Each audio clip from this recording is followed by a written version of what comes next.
In their quest to understand the major issues of biodiversity, the Sedna 4 team heads to Panama, a paradise for plants and animals.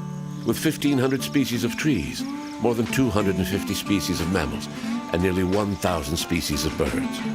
Arriving from the Caribbean, the port of Colón, with its giant cranes rising into the sky, is an astonishing sight. Panama is at the southern end of Central America, between Costa Rica and Colombia. This small country is famous for its canal across the Isthmus of Panama, a maritime passageway that allows ships to quickly cross between the Atlantic and Pacific Oceans. It's impressive because every year there are approximately 1,500 boats that navigate the Panama Canal to transport hundreds of millions of tons of cargo. The Sedna 4 also traversed the Panama Canal. Dwarfed by giant ocean freighters, the sailboat makes its way through the complex system of locks that allow ships to sail between the different elevations of the shipping route between the two oceans. The narrow canal cuts through Panama's tropical forest, famous for its extraordinary biodiversity. And among all the animals of the forest, hides a small, fascinating creature, the sloth.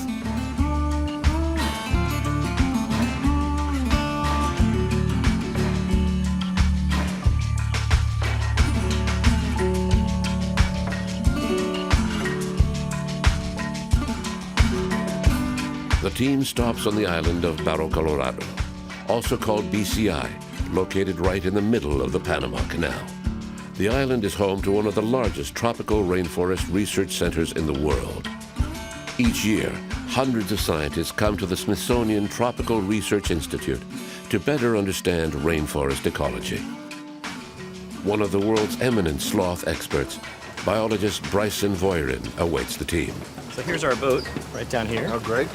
And we're gonna go on a little short trip around the back side of the island and go look for our sloth. 3 toes or 2 toes? The three-toed sloth. Oh, yeah. So this is the more friendly type of sloth. Great. So here we are. I started with sloths because I've always loved climbing trees, and I was really excited about working in the canopy in the rainforest because something like 80 or 90% of all of the biodiversity in the rainforest is up in the treetops. And sloths are a perfect animal for me to study because I can actually climb up the tree and catch them, and they can't run away all that fast.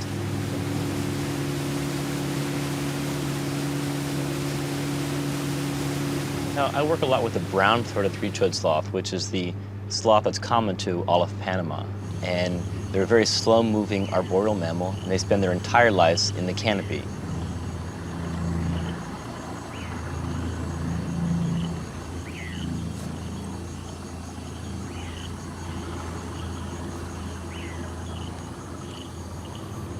BCI is an amazing forest to work in because it used to be a hilltop before the Panama Canal got flooded. And now, with the canal, it's actually an island that's been cut off from the mainland. And no one is allowed on BCI except for scientists with the Smithsonian. So it's a really amazing place to work because it's completely cut off from the rest of Panama, and it's right in the middle of the Panama Canal. Because when they filled the canal, they didn't cut down the old trees. So right now, we're on the tops of trees. And depending on the water level, you can see they pop up a little bit, and the bad ones are the ones just below the water. And if you go over it with a boat, you can hit them. It's like a minefield. You know, boom, hit the wrong one, and it takes the engine off. So we swim back. Oh, there's a tree right there. Looks like a crocodile, but that's a tree.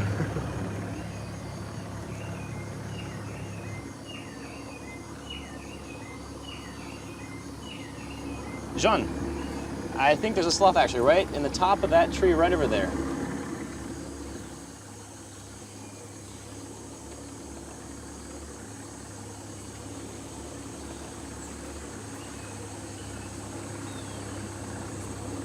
If we go right through this little canal, we can get to the back side of the tree.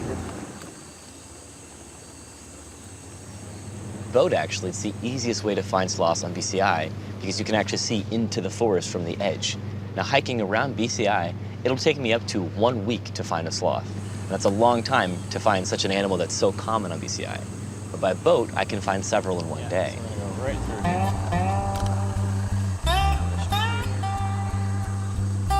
This is really not an easy task. First, you need to locate a sloth from the boat. Then you need to get onto the bank and walk around trying to find the same tree. No, it really takes skill.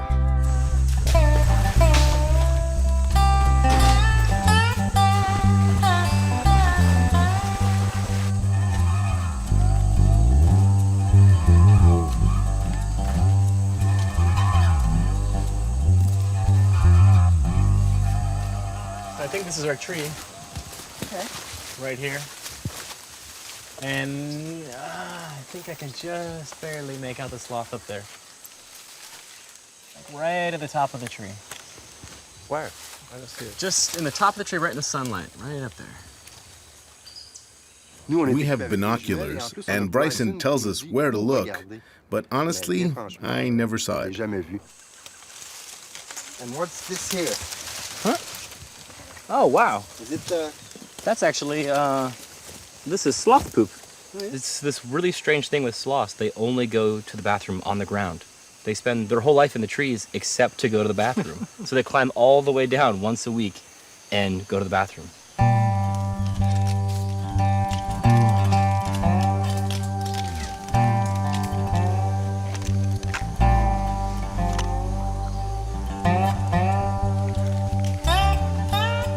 A monkey, a real monkey.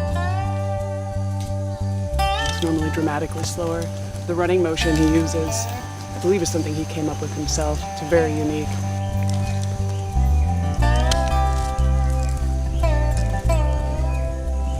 Hey, come here. Hey. It was fun to watch. Hey.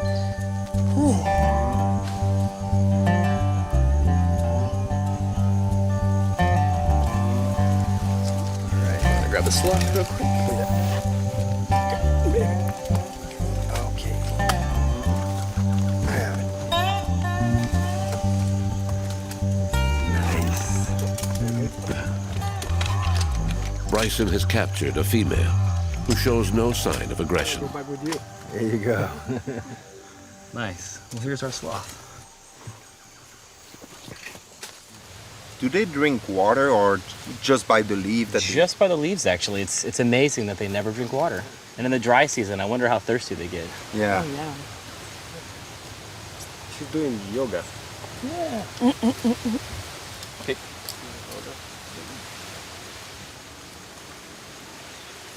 Females have a call. They're attracted to the scent of the males. Males have an oil gland on their back. And when the female smells the oil, they go real high pitch. Yeah. Yeah. It's another friend. And the males will hear that call and will spend days looking for the female. And what's the use? I know it's a ridiculous question, but what is the use of a sloth in the jungle? That's actually a great question. When Europeans first discovered sloths, they thought that they're the most ridiculous animal in the world. They have poor vision, they have poor hearing, they can't walk on the ground, they're totally defenseless, they can get eaten by anything, and they thought they were just ridiculous. But when you think about it, they fill a perfect evolutionary gap in the forest. They actually eat up to 2% of all the leaves in the rainforest each year. Wow. So they have a huge impact on the forest. And just the fact that they're so slow and so, what people would think is ridiculous, but they're actually perfectly evolved.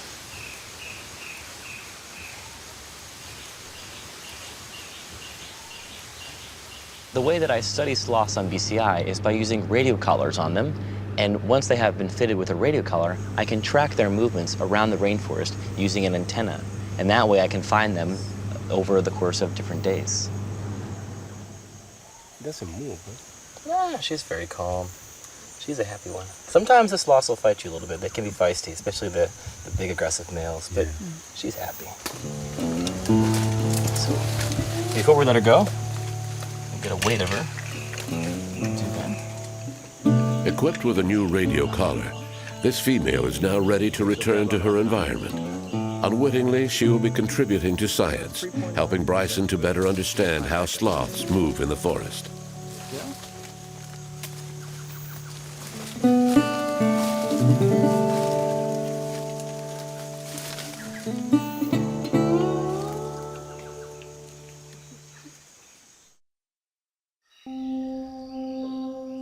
Smithsonian Tropical Research Institute is located on one of the islands in Lake Gatun, an artificial lake created by a dam on the Chagres River that was built as part of the Panama Canal construction project.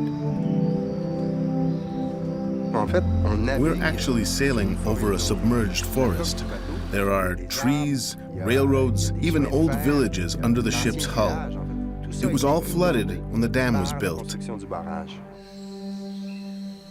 This man-made island is now a protected area, reserved for scientists. Biologist Megan Eccles is a specialist in bees. She knows the island of Barro Colorado well. She's been coming here regularly to do research for many years.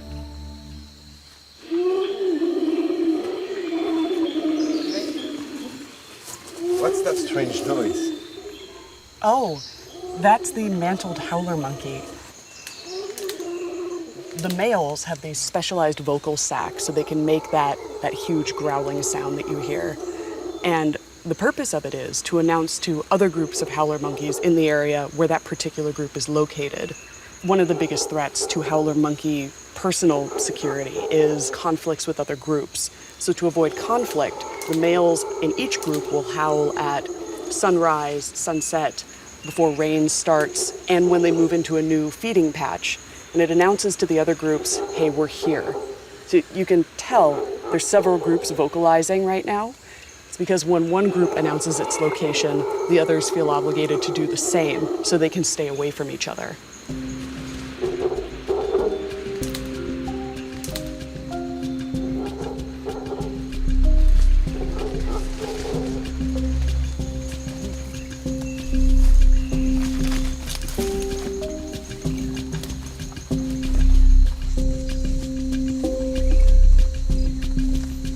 I've got a bit of a reputation as the bee woman.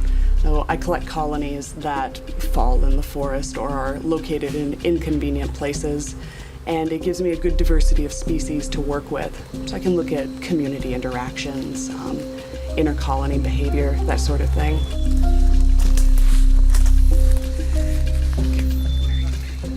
Bees are pollinators. They're pollinators in most major ecosystems. Forest systems are dependent on bees to get their reproduction done. Flowers have to be pollinated in order to form fruits. Fruits are needed to make seeds. Without any seeds, you don't have any seedlings. The forest can't regenerate itself. You take away the bees, you take away the forest's ability to grow and to heal if it's damaged. It's been shown if you deforest anywhere tropical, stingless bees and orchid bees don't adapt. So even if you have intact forests on either side of a large area that's logged, the bees won't be able to make the crossing. So if you lose them in one part of the forest, that forest is going to be in trouble. That's the nest that you were talking about? Mm-hmm, straight ahead. Oh, wow. It's right here. That there? Mm-hmm, it's right here. Little yellow tube. What we're looking at now is a colony of a bee whose scientific name is Tetragonisca angustula. They actually don't have a common name like honeybees have a common name because there are hundreds of different species of stingless bee, far too many for each one to have an individual common name. This particular nest probably has about 1,500 bees in it. Oh, yeah. They're so calm and they're so serene. They're a very zen little bee. And what is that substance? The material that the nest entrance is made out of is actually a mixture of resins that they collect from trees, so just tree sap, and also a wax that they produce themselves. It's very soft, very pliable, and one of the reasons they leave the end so raw, mostly this yellow part is just wax, is because at night, this species will actually close their front door. They shut the nest entrance. And it's not so much to defend against predators as it is to defend against parasites, which are their biggest concern here.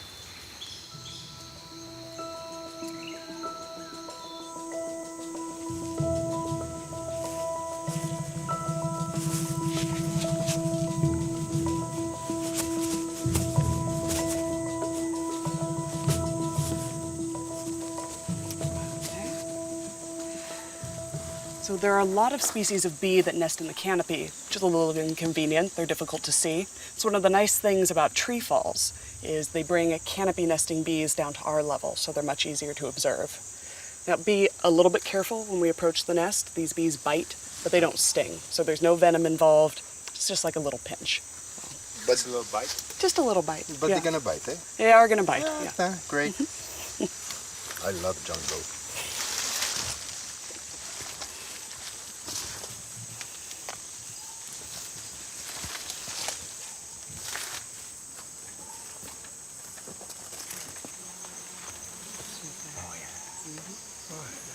So this is a colony of Scepter-Togona. It's another stingless bee.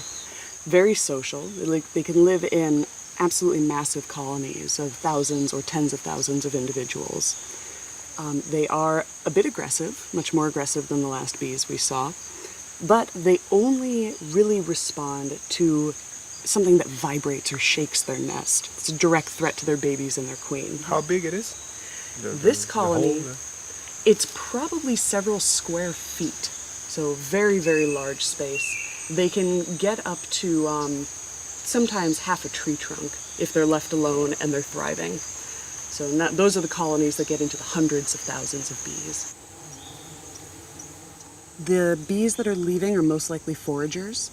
You can tell which ones are foragers when they return. The ones that are searching for pollen have little balls of white or yellow stuff on their hind legs.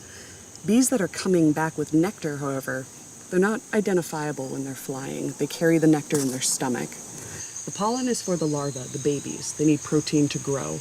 The adults are fully grown. They don't need the protein. What they need are carbohydrates, sugars for energy. So the adults only consume the nectar. Some are going out of the colony with something in their mouth. Are they cleaners? They are cleaners, yeah. There's house cleaning going on today, apparently. So probably they are expanding the inside of this nest. Although some of the other bees who are leaving are probably cleaning out the bathroom, so to speak. And what is the big problem with bees in the world? There's no one problem. If there was, we might actually be able to solve it. In honeybee populations, something has been occurring in the last 10 years that scientists refer to as colony collapse disorder. It's this mysterious phenomenon where all the workers, all of the foraging bees in a colony will suddenly disappear, and they leave behind a healthy queen, healthy juveniles, but the workers are just gone, and without the workers, the colony dies. There have been a lot of studies that have tried to identify what is causing this, and we're really not that close to an answer still. There's a lot of research that suggests it could be fungus, it could be a virus, but the fungi and the viruses aren't found in every colony that collapses, so it's still unclear. There's a very famous quote by Albert Einstein who said that if bees were to disappear, society would collapse inside of 10 years. Fully 1/3 of the food that we consume is produced by bee pollination. So you can imagine we would lose hundreds of fruits, some vegetables, and it would have a huge impact on worldwide food availability. Prices would skyrocket for products like almonds, oranges, these basic things that people tend to grow relatively easily and consume readily. They're so dependent on bees that agricultural industry would grind to a halt in some areas. It would be devastating.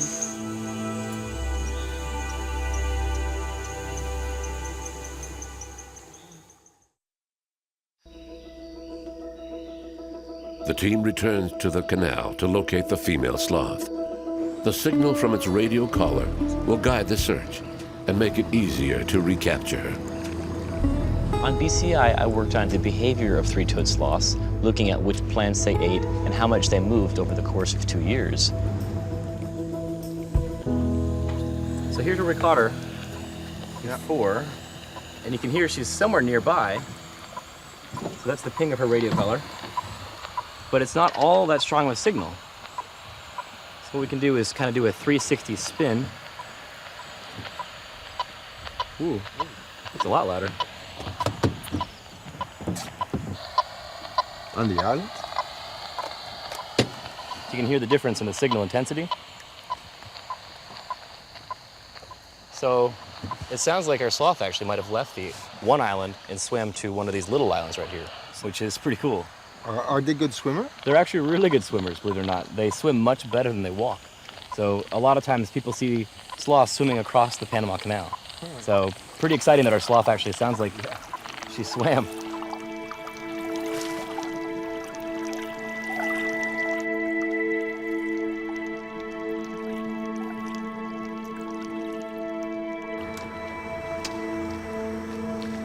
The results of the big study is that actually that sloths move a lot more than we thought. They're not just sedentary creatures that stay in the same tree. We found that some sloths actually travel hundreds of meters a day, while others will just sit in the same tree for 4 or 5 days and then maybe move 2 trees over. So their movement is actually very different based on which individual it is. All right.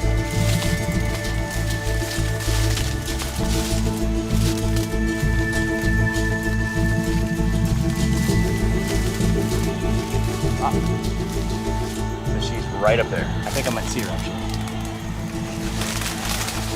I think she's straight above me.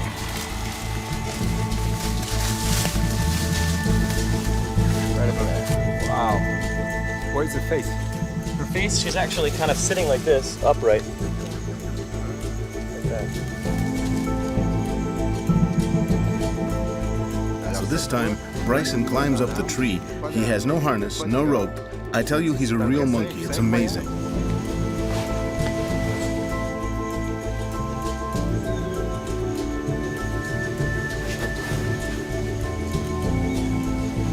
Hi, John. Thank you.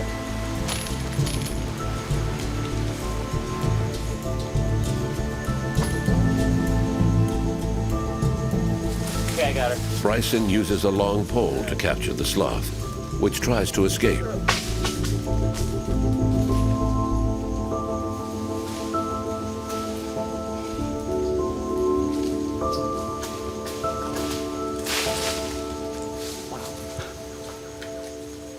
Okay. There we go. There we go. Wow. Nice.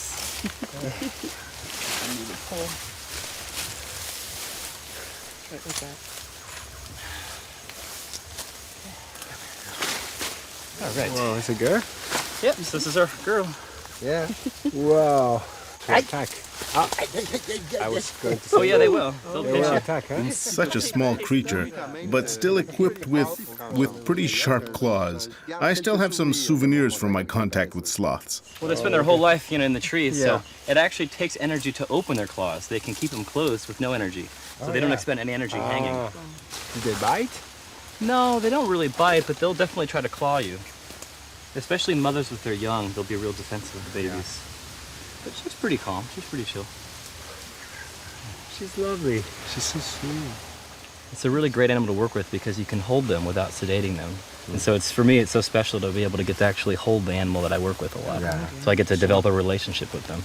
Whereas a lot of animals like monkeys or something, you get to touch them once when you initially catch them, and then you rarely ever see them again.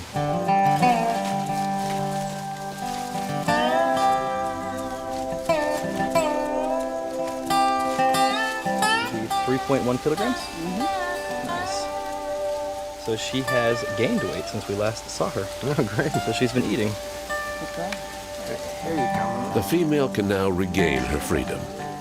In her own way, she is contributing to the conservation of her species by allowing Bryson to study her movements. The brown-throated sloth is not an endangered species. In fact, it is the most abundant of all sloth species. But other species of sloth are not so lucky.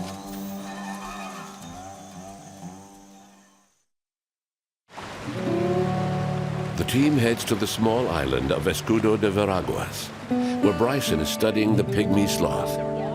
Many scientists consider it the rarest mammal on the planet. But I'm really the only person in the world looking at sleep in wild animals in their natural environment. And the first thing we found out is looking at sloths. Sloths in captivity sleep like 15, 16 hours a day, and sloths in the wild sleep 9. So there's this huge difference just in one species that we looked at, and that's the first thing we ever did. So I'm trying to unlock the mysteries of sleep in wild animals in their natural habitat. We arrived at Escudo last night at about midnight and set anchor, and then we woke up this morning, and it's been really nice all morning. And we're going to go out to the island probably in the next hour or so and go see if we can re-find some of the pygmy sloths that I have radio collars on. Bryson and his assistant Sebastian have installed radio collars on 10 pygmy sloths. Now they need to find the animals again. The sloths that I put radio collars on are all on that side of the island right over here. And to get there, we got to go around the island this way, through the channel, and into the mangroves. Boat driver, ready? I'm ready when you're all ready. Let's go. Okay.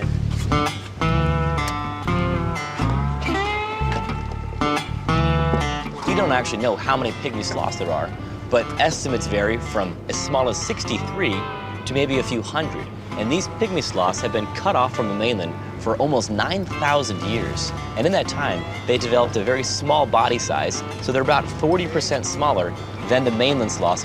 And it just goes to show you how quickly evolution can happen in species.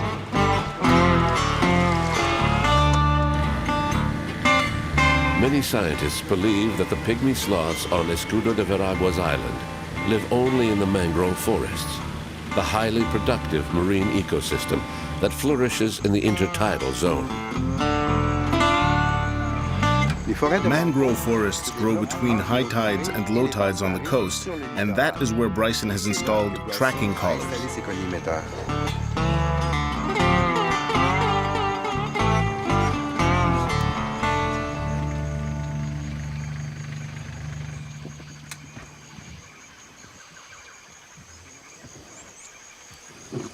Just look straight in the middle of these branches.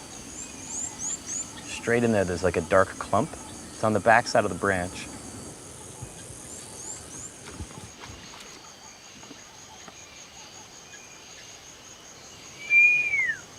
Yeah, it's right up there. Really small. You can see his face just looking at us. He's looking at us. Ah. Yeah. This is the same spot where I caught a sloth last month.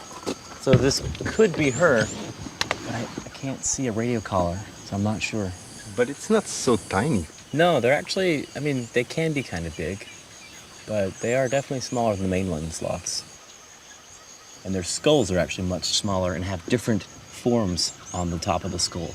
So because it's such a different developmental size in the skulls, they're actually considered to be a different species. You know, they're marooned out here on this island. They have nowhere else to go. And if they're only living in just the mangroves, that's a tiny habitat for the whole species. And right now, actually, a lot of times people cut down mangroves for charcoal, and that makes their habitat much smaller. So it's very difficult because they have such a small habitat to begin with. And every time they lose a little bit of habitat, it means less area for them to live. Really, every trunk counts in these mangroves because the pygmy sloths really do rely on them.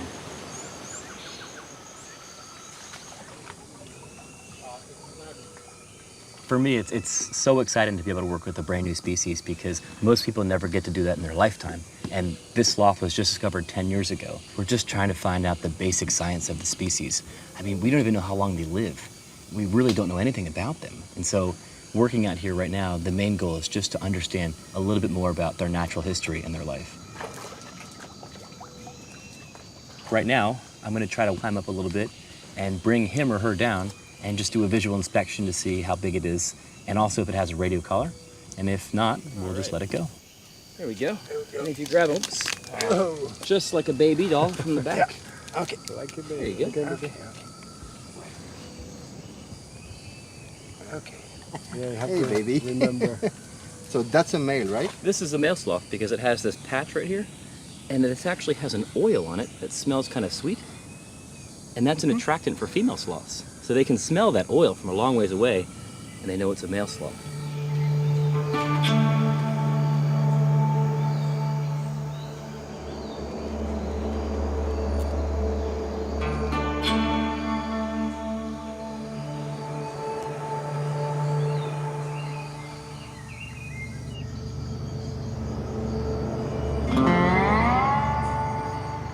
We found ourselves in an area of the island where Bryson insisted we go to greet a family of local fishermen, Nobe Aboriginals, I think. They're Aboriginal people who have been living on the island for generations and have really developed a kind of harmony with nature.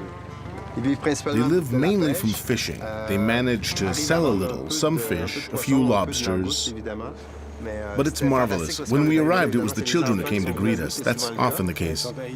They were playing on the beach, and slowly we joined in. We spent hours.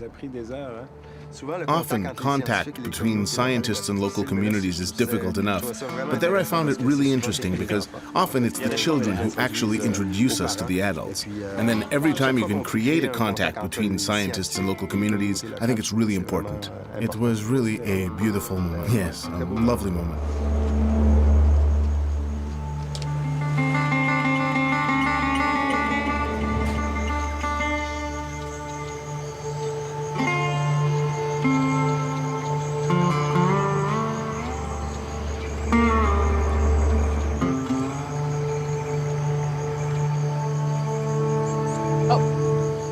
Look, it's eating. There's a sloth right there. It's a female. Yeah, she's eating a leaf. She's got it right in her mouth. Oh, she's got a baby. Let's see if we're real quiet. Maybe we won't scare her.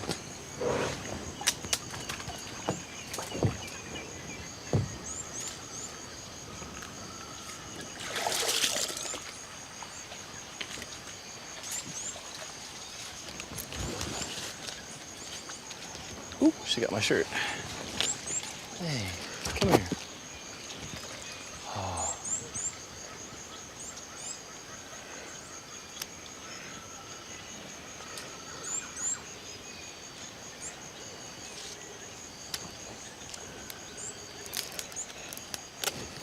Wow, look at her. She is beautiful.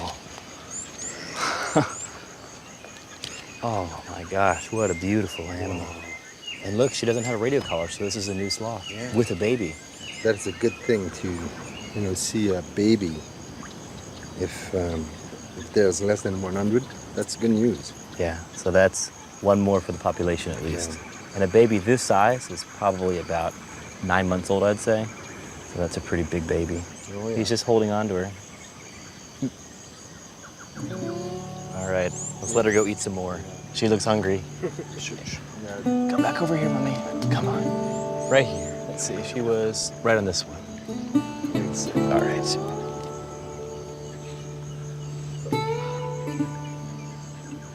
It's one of the rarest mammals on Earth, and there's 2 of them right there. What a privilege to be here.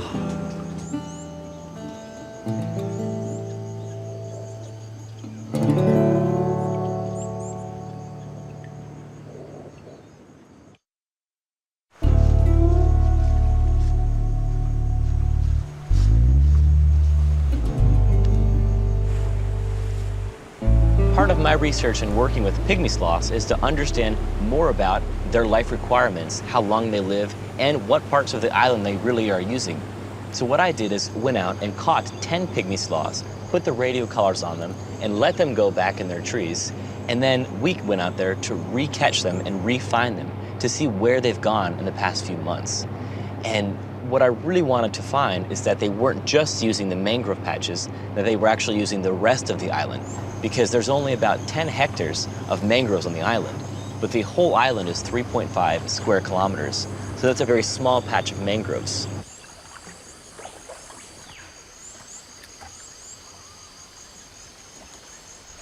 Boop, boop, boop. That's Leo. Leo. So he's back over this way. Oh, Okay. there he is. Oh, yeah.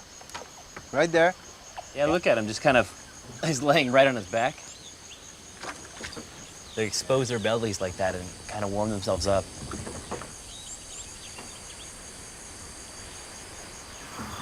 Look at him just swinging around in the tree. In the mangroves again. Yeah, he's still in the mangrove, so he hasn't really gone anywhere in the past month or so. When I caught him originally and put the collar on him, he was maybe 10 meters over that way. Oh, yeah. So he's not moving very much.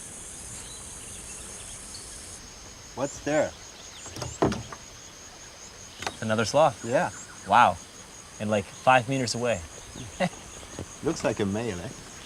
Yep. You can see the orange on his back right there. Yeah. He's also a male. So Leo maybe has some competition next to him. Yeah. Let's see if we can find some more. And I've got 9 more to go. Yeah.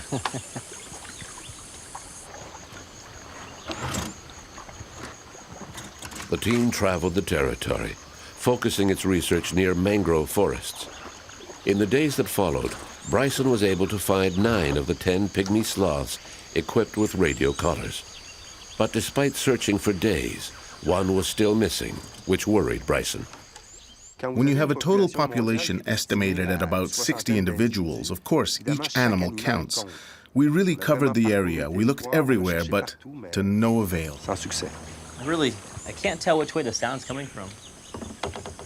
It seems to be all over the place. I wonder, it could be bouncing off of the water or the mangroves. Yeah. I don't know.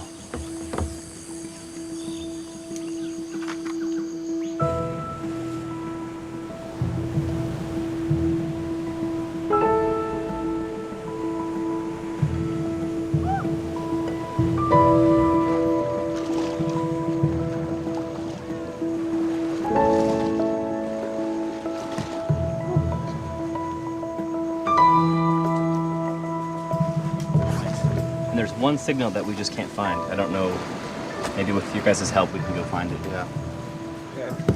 We should take the Zodiac, it's gonna be easier. Before leaving, Bryson wanted to speak with local families to get some help in their search. Sebastian, his assistant, knows the people of the island very well. Está cerquita así ahora, los chiquillos se asustan. Por acá llega, hay mucho sol. Y vienen, sí. What she says that she had a well back there, and the sloth would come around because these are clean animals. They come down to the well to poop in the well. She thinks that the one that live in the mangrove, they live in the mangrove, but there is a lot more right behind in the jungle here. So let's check in the forest then for sure. Yeah, definitely. Muchas gracias. Muchas gracias.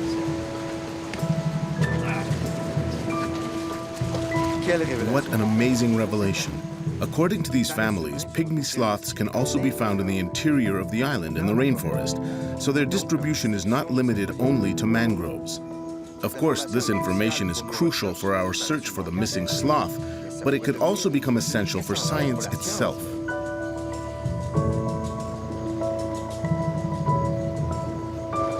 So I'm marking the locations of the ones that I found so far, and number 5 is the one that I just don't know where he went. Hopefully we can find him. So Sebastian, let's check this cove right here, the Horseshoe Cove.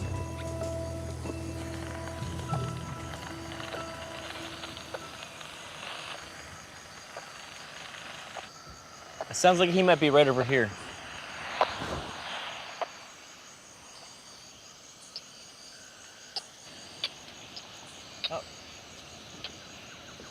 All right, I got him on the 900 frequency, so he must be straight back that way. Yeah. Okay, guys, we're gonna have to tie the boat. Yep. Good for it, Sebastian. All right. Thank you.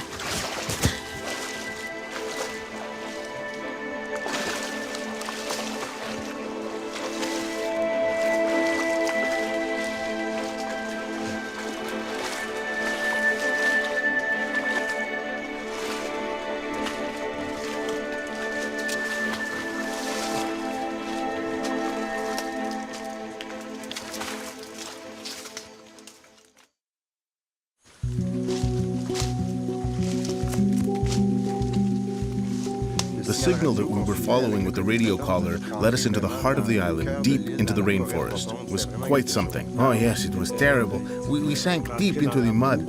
You could almost think the mud was alive. There were all sorts of insects that seemed to enjoy feasting on our flesh. I don't think wearing shorts was a very good idea, to be sure.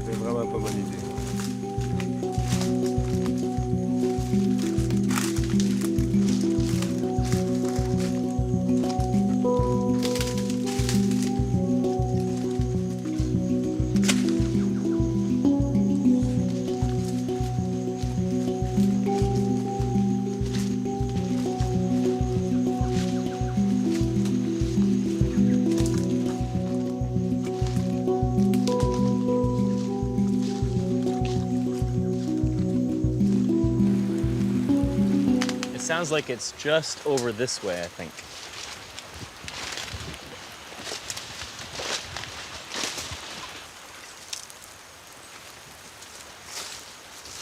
I think she's right up here.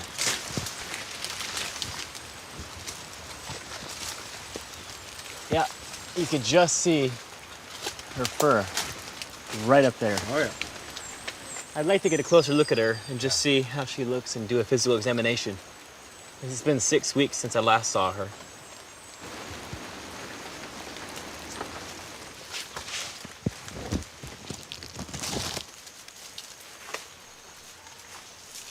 Hey, Bryson, watch out, man. Careful.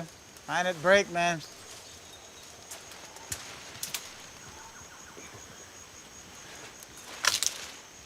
Hey, buddy.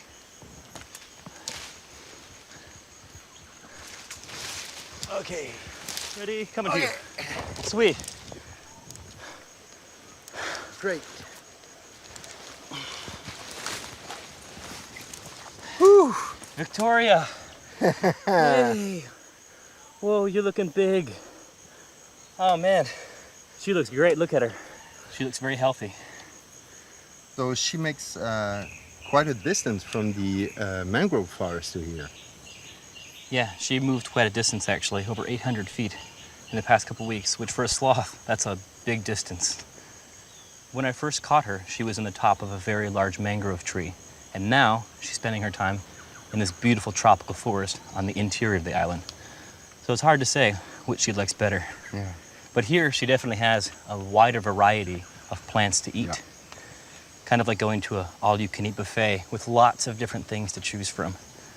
One thing I think that this shows is that even though the mangroves are being cut, that may not be as big of a risk for the pygmy sloths, because if they're able to eat other things in the forest, at least they have other food sources besides just the mangroves. What is the size of the island? The island is 3.5 square kilometers, and only, I think, 10 hectares of that entire island is mangroves. The rest is this type of tropical forest. So they estimated 63 sloths being in this 10 hectares. So that would be something like 6 sloths per hectare. The island is 3.5 square kilometers. That's 350 hectares. That's something like 1,800 sloths, potentially, if it's the same density in the mangroves as in the forest. So it could be that actually the pygmy sloth is not as rare as we thought. Still only on this one island, but maybe more numbers, which is good. What's the next step now? The next step would be trying to figure out how big the population is in the forest and actually doing an expedition out here in the middle of the island. But finding them is very difficult.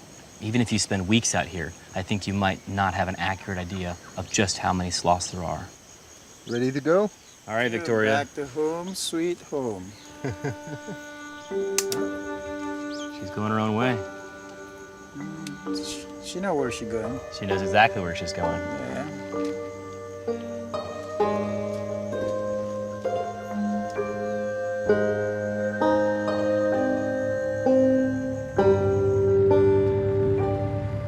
It was knowledge of the territory by the local people that really guided Bryson on his quest, and it opened a new avenue for research. This is interesting because if the population of pygmy sloths of Escudo de Veraguas covers the whole of the island, well, maybe we will be obliged to review the status of the species, and this is great news. C'est une excellente nouvelle. And good news about the environment is really needed.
We headed to the Cayman Islands in the Caribbean Sea. The archipelago consists of 3 main islands: Grand Cayman, Little Cayman, and Cayman Brac. Tourists and foreigners come here mainly because of the great beaches and the scuba diving conditions that make this place one of the best diving sites in the world.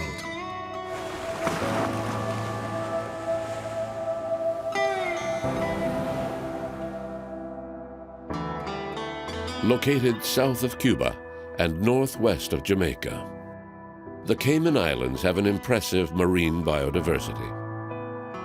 On land, the population explosion on the island of Grand Cayman has reduced critical habitat for species that are threatened with extinction. This is the case of the blue iguana, an endemic species which is considered one of the rarest animals on the planet. It can measure up to 1.5 meters in length and weigh up to 14 kilos. The blue iguana can live close to 70 years, but it still has to survive in its habitat. In the 2000s, there were few more than a dozen animals in the wild. But the biologist Fred Burton has made it his mission to save them from extinction. A daunting task for a reptile that scientists have classified as extinct in the wild. On Little Cayman, other conservation issues face the residents of the small island. Here, biodiversity issues are not apparent, but an invader has taken up residence in the pristine waters around the island. And since the islanders depend on tourism and diving, well, they are worried. Thank you. In the early 1990s, a few aquarium fish were accidentally released into the sea in Florida. Native to the Indo-Pacific, they began to reproduce and populate the Caribbean. This invader, which now threatens the age-old balance of the coral reefs, is called the lionfish.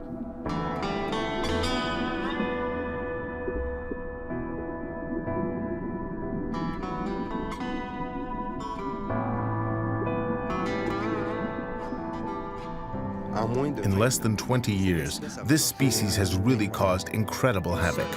One lionfish living on a coral reef can reduce the population of other small fish from 80 to 90%. The decline of the ocean's large predators, combined with the uncontrolled spread of the lionfish, is a recipe for disaster. If nothing is done to control the invasion, the tourism sector of the Cayman's economy is in serious danger.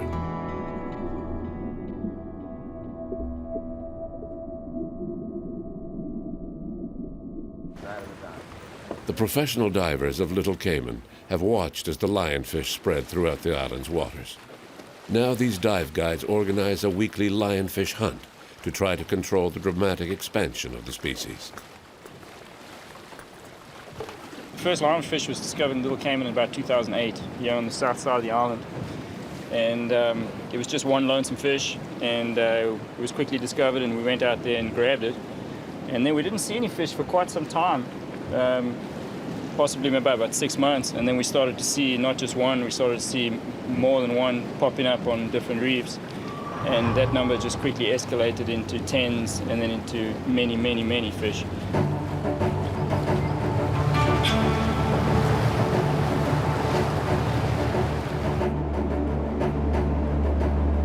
It took just a few aquarium fish to cause one of the worst environmental disasters in modern times. The lionfish invasion continues to spread and now extends far beyond the Caribbean.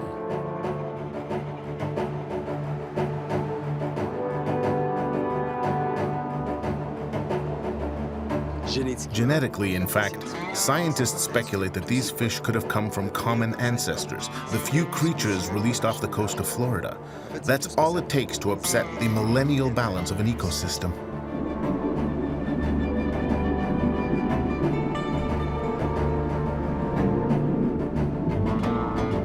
They eat a lot. Pulled stomachs out of fish and seen a large amount of fish and crustaceans, everything in their belly. Seen them hunt fish actively on the reef, and they just don't stop. They have a foreign predation strategy, which means the fish here don't recognize it as a predator. They've got these really big, pectoral fins, and what they'll do is they'll sort of herd a fish towards the reef, right? And then they do something that's very unique. And what they do is they start to blow water out of their mouth towards the prey. And what they basically do is they point themselves right at the lionfish, and then the lionfish just sucks it in.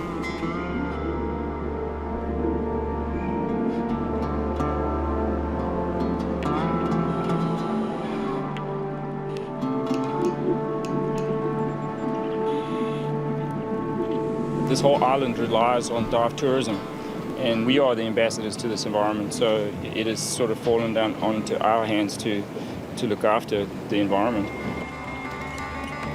The people of Little Cayman are worried because they depend on tourism. The spectacular beauty of the coral reefs and their colorful fish attract divers here from all over the world. Each week, the population is mobilized. A squad of professional divers set out to hunt for lionfish. Their goal, kill as many as possible. Attempt to control the invasion so that other species of fish can continue to grow on the coral reefs. The latest scientific study that's been completed this year in 2011 shows that to have an impact on lionfish, you have to have a large, concentrated effort on a small area to be effective. The industry that we're trying to protect services the Bloody Bay Marine Park, which is a small area of only about 3 miles long. So we have a high concentrated effort that we're putting into that Bloody Bay area to try and keep our marine park relatively free of lionfish so that we can maintain the biodiversity within the marine park. All right, we're going to Penguin Sleep. It's up on the north side. It's way past CCMI, so it's going to take us about 30 minutes to get there probably. Good? Okay, great. We have lionfish as well as the rest of the Caribbean has lionfish, and they've just invaded all of the Caribbean. Then there's going to be no difference from diving here in Little Cayman or in Cancun or in Belize or anywhere else in the world. So I think it's going to be very important that we continue killing these animals, and that's the only thing that's going to keep this special spot different than the whole rest of the Caribbean.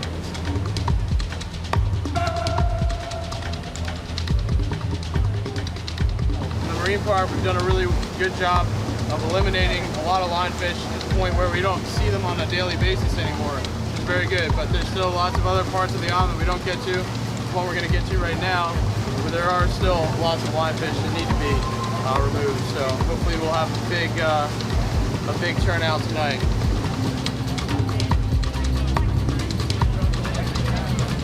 That they have, where they put tuna. Even though the boat seems very busy, it's we've virtually got everyone that's left on the island to come out today to come and cull. With most of the dive masters being away for our shutdown during the hurricane season, it's very important for us to keep culling all the time, whether it be inside the marine park or outside. Wherever we get the opportunity to go, we have to go no matter what. Well, best case scenario, we're hopefully going to have a big catch. We've got 16 people in the water with 14 spears. So 14 spears, we're hoping for a fairly big number, maybe above 80. We're always hoping for 100. We have had days over 100, so we're always hoping for a big catch.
Use mine are warties.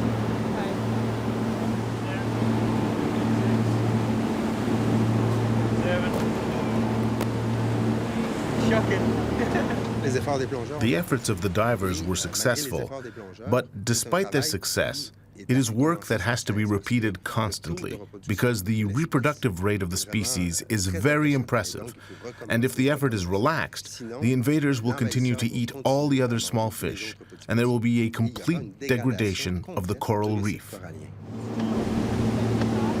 75. 75. You know, that's 75 fish. If you average it out to 20 fish per day that they're eating, that's 75 times 20 is how many fish got eaten within the last 24 hours. That's a lot of fish. That's a huge amount of fish.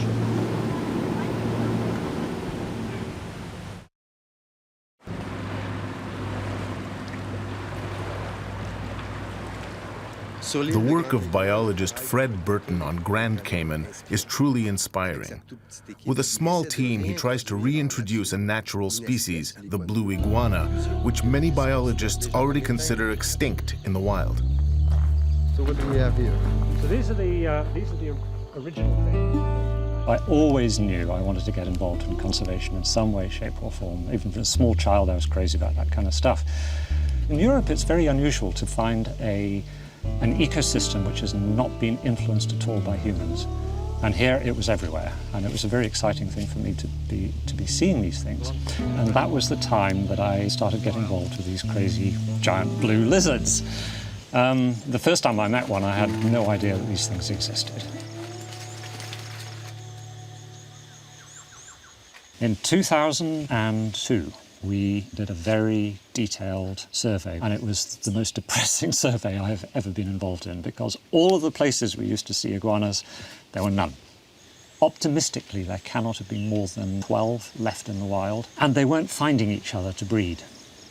So the population was doomed. It was functionally extinct, as we put it, technically speaking. They were there, but there was no future.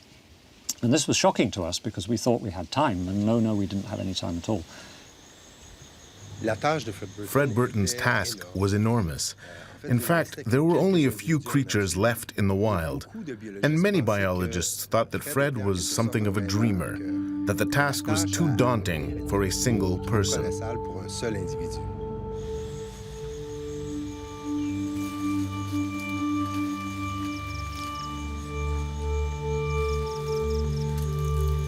He patiently tracked down a few wild animals and began a breeding program. Today, the Botanic Park on Grand Cayman is home to the last blue iguanas on Earth, and the captive bred population is healthy. So this is the captive facility, Jean. Yep. We have about 300 iguanas here. Yeah, here's one. This is, we call this one Juan Lins. He's one of our founder males. These are the original wild origin animals that we are using to represent the genetics of the original population. They grow up to 10 kilograms or maybe a lot more occasionally. Rare dominant males can get quite giant. They're vegetarians. They eat almost exclusively plant matter. They eat leaves, flowers, berries, fungi sometimes. They're very intelligent. They quite clearly are able to think ahead, make a strategy, and then carry out that strategy. We've watched this with mating strategies of the male iguanas, and it's very complex, their behavior. They're not dumb creatures by any stretch of the imagination.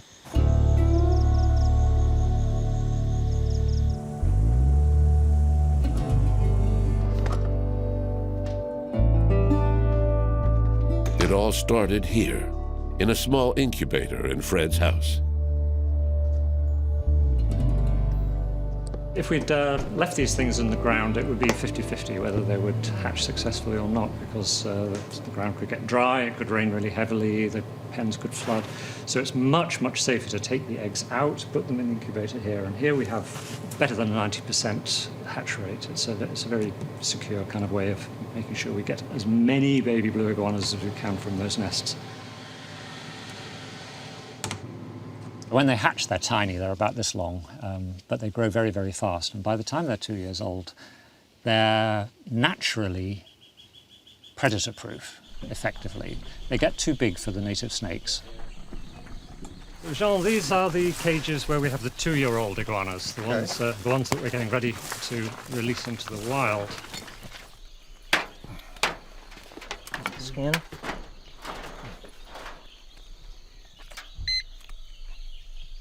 $86661. Correct. All right, good. Let's get in a bag. So it will sleep there for tonight. Yes, we'll keep them in these bags. We'll hang the bags inside our backpacks, ready to take in the morning, and they will cool down tonight, and they'll be very peaceful. Fred Burton's great challenge now is to reintroduce the species in nature. His successes, but also his difficulties, have become famous around the world, which was what convinced the government of the Cayman Islands to set up a protected area where he can release the young animals in the wild.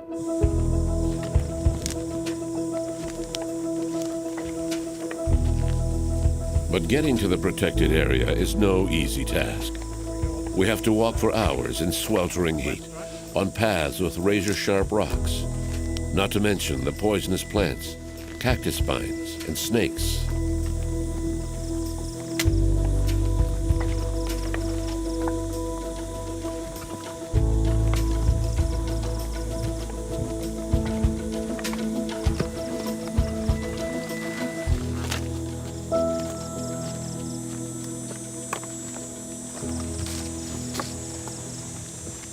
So Jean, we are on the boundary now of the Collier's Wilderness Reserve. This is the protected area on our left now.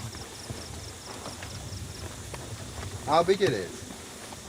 It's about 190 acres. That's about very roughly a square kilometre. It's not huge, but the island isn't big, yeah? Yeah.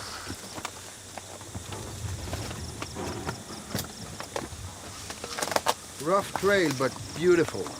Yeah, I love this environment. I think it's like a natural rock garden. Yeah. In 2008, we had a disaster. Some drug-crazed guy and a tame dog, a attack dog on a leash, came into the captive facility here and killed 6, 7, 8 blue iguanas. It was like a slaughter, and it was crazy. And the news got onto that, and it just went like poof all over the world. But what was interesting is as soon as it went public, the population of the Cayman Islands got up in arms. There were people raising money for us. Companies wanted to pay for a security fence around the captive facility. It was in the newspapers non-stop for 2 weeks here. It was the disaster and the media coverage that made the politicians of the time pay attention a little. So what I thought was, okay, let's make the world care about blue iguanas. And then we can tell the world if the blue iguana is going to survive, we must protect some of their habitat. It took a long time to work, but it is working now. At last it is working.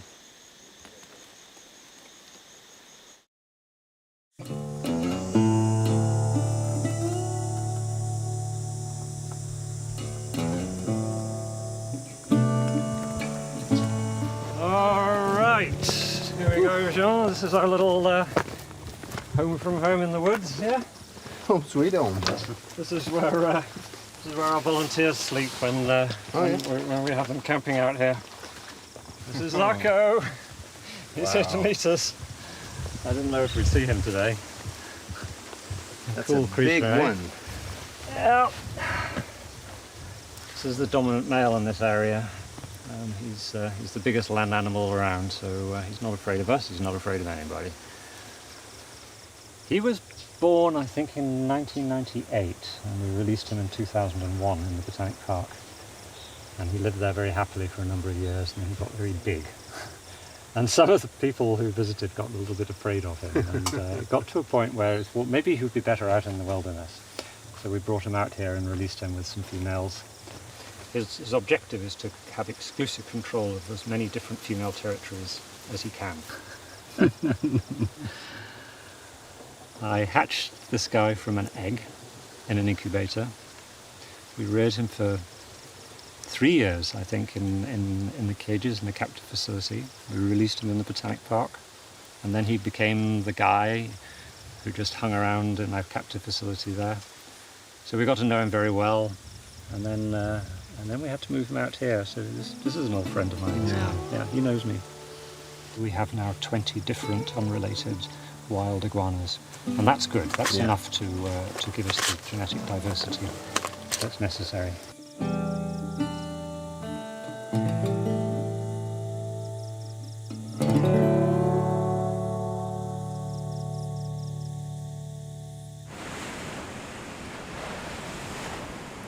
On Little Cayman, another expedition is being organized. This time it's Sedna 4 that will serve as a platform to reach a shoal called Pickle Bank, south of Cuba. Researchers have wanted to come here for a long time.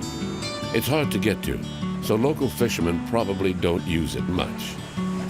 Scientists hope to find large fish like groupers and sharks here and determine whether the explosion of lionfish populations is slowed by the presence of large predators. Hey. Hi. I'm Savannah. Hi, Savannah. Such a Nice to pleasure meet you. Katie, so nice to meet you. Hi. Hey, man. How are you? Nice to see you, man. Yeah. Hi, Mike. John. Nice to meet you. Nice to meet you. Hi, Mariano. Sedna's ready, so we should probably get things ready and leave right now. Thanks first? Or? Thanks first, yes. Yeah.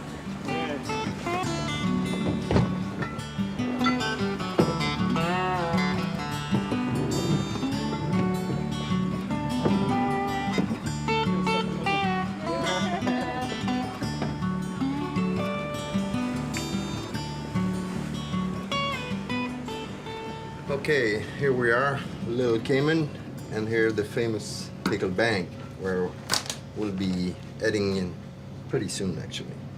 So what do you expect to find there? We're expecting to see lionfish, but we're not sure what the population density will be. There may be a high population density, there may be a low population density, but we're going to go and find out. And that's why it's so important for us to go there, is because nobody knows what it's going to be like there. And it's so important, you know, and it's so great to have the Sedna as this jumping off platform for us to really get out there and collect some data about a place that there is no data. Do you think that because it's far away and that's a place where the human impact is, you know, lesser than here, do you think that we should find less lionfish than here? Here on Little Cayman, we put a lot of effort into, you know, culling the lionfish off the reefs, getting them out of the environment. And at Pickle Bank, there's nobody removing them. So it could be that we drop down there and we find an explosive population of lionfish because there's been no human mediated removal of lionfish. But then what Neil was saying, the other side of it is that it could be that we also haven't fished out the other large predators that would be either competing with or preying upon the lionfish. So it could be that we go there and we find a lot of these large-bodied groupers of the larger predators, and then we find a low biomass of lionfish. So there's two opposites of the spectrum that we can see, and we don't know which one it's going to be yet.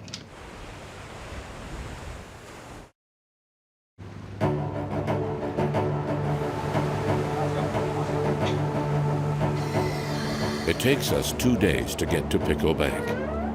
And then we have to fight with the wind and waves in the middle of the ocean to get our inflatable boat into the water.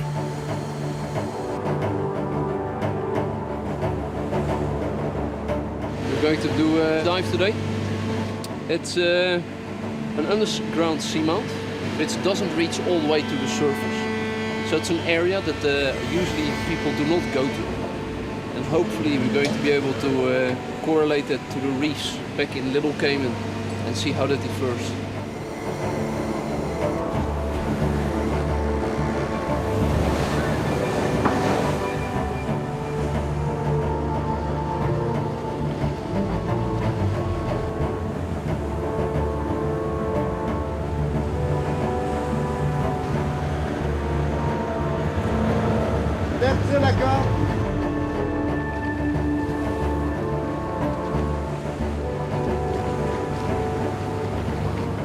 Once arrived there, it was really strange for us because we could anchor the Sedna 4 right in the middle of the ocean.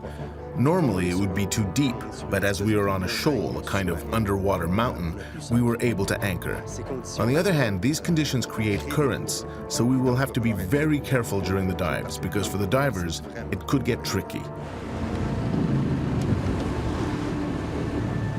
We really hope that we come up with something that we can share with the rest of the scientific community about an area in the Caribbean that's very data deficient, unexplored, and even if we can't find a high density of groupers like we were hoping for, we hope we can still bring some light to what's going on here on the seamount Pickle Bank.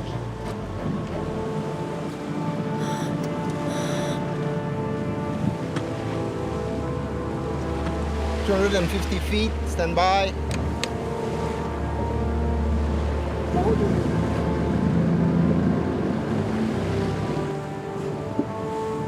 100 feet.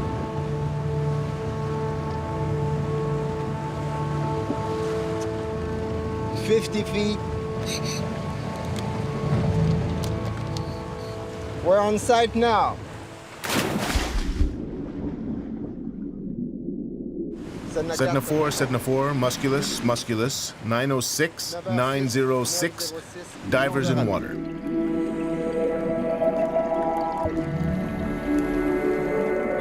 When we jump in, we don't actually know what we're going to find until we get down there. And that presents challenges for us because we can start, doing the science and then all of a sudden find out that the wall drops away from us and we just find ourselves too deep.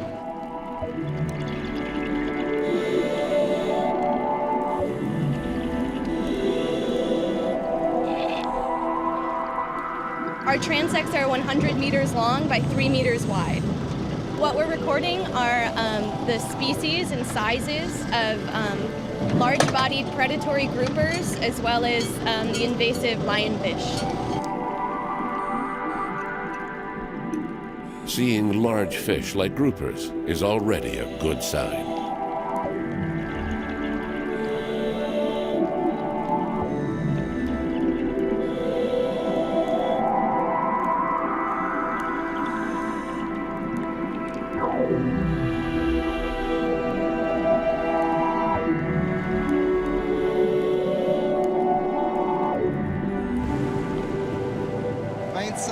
.6 meters. We are really on the wall, and if I move a bit, we'll see it going down, down, down. And whoops, it's gone. It's very deep. And as soon as I shift a bit on the wall, we're back to depths ranging between 23 and 26 meters. What we have is the Caribbean Sea, so there's a lot of fish, a lot of life. What we want to check, of course, is whether or not there are lionfish here.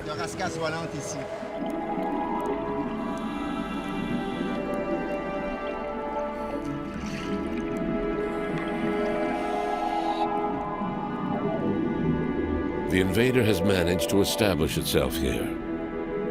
But there are many more large fish here than around Little Cayman. That is good news.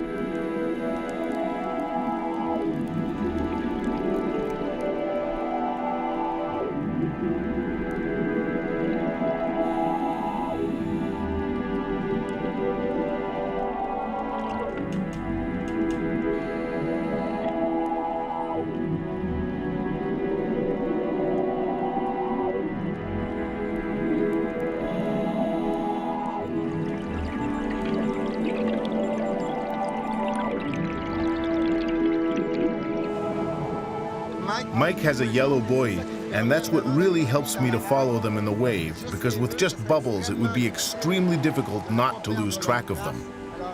So I always look out for his yellow buoy. That really allows me to know where they are.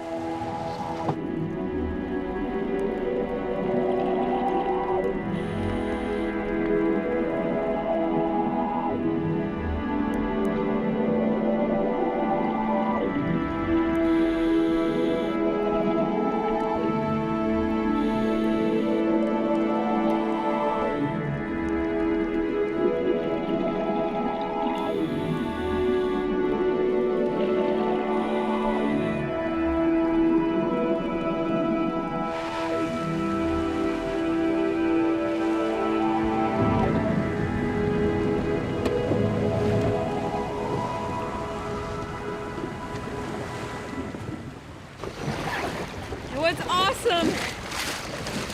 Some Nassau groupers. More groupers than lionfish on that dive. Sedna 4, musculus. 9:48. 9:48.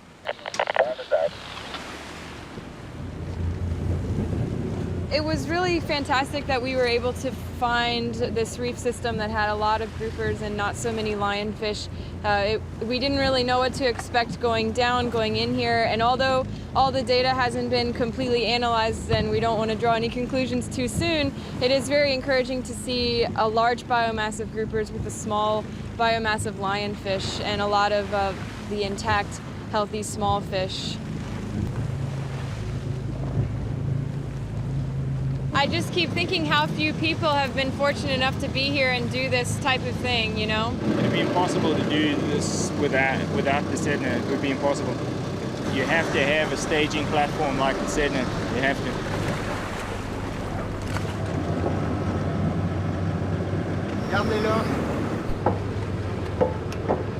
It's a very pristine reef, and that makes it, next to the science, also very interesting for us to dive. Yeah. It's a little extra benefit.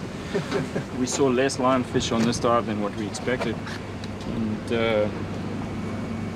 it can just be because of the time of day. You know, it's maybe good news also. You know, if there's less lionfish and big fish, that means that maybe the ecosystem can balance, you know, the invasion. But, you know, that's a big but. That's a big question. Yeah. We don't know.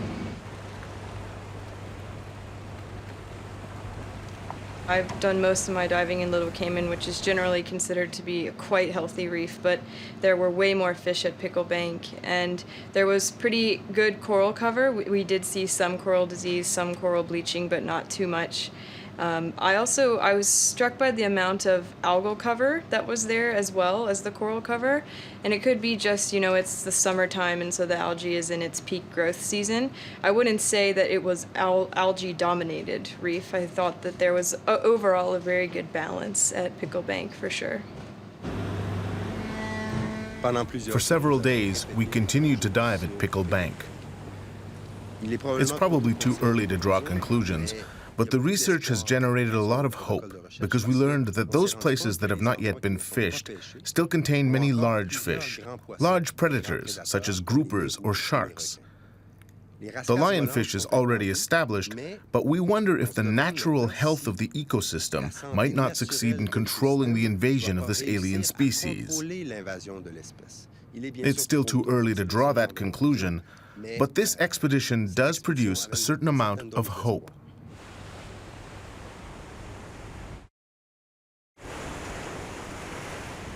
I think we really need environmental success stories. The work of Fred Burton is inspiring, but there are still many, many more steps to take. We wonder if the iguanas that breed well in captivity will succeed in doing so in the wild, for example. And will the protected habitats be enough to repopulate Grand Cayman?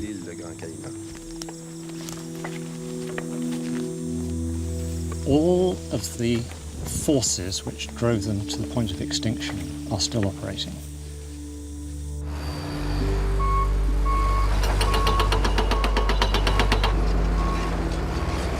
The population of the Cayman Islands is doubling every 12 years. What that means is the footprint on the land here that's taken over by humans is doubling every 12 years. And what that means is that the dogs and cats that people like to have around them will be at the boundaries of these protected areas. And cats, feral cats particularly, go wild in this island very easily. And they hunt and eat baby blue iguanas, and all sorts of other wildlife as well. But they're a huge threat to the iguanas. As the island becomes more and more urbanized, we have more and more fast traffic. And roadkill is becoming one of the big problems that we have to deal with. So we are going to have to secure the boundaries of these protected areas. We're going to have to put up some sort of a barrier that will prevent dogs and cats from getting in and will prevent the iguanas from getting out, because if they leave, they will be getting into harm's way.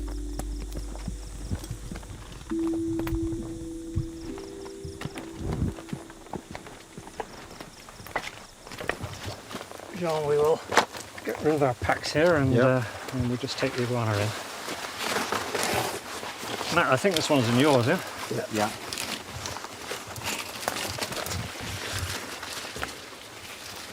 Here you go. Okay, so that's 575. 75. Good, so we're in here. Okay, here's the box.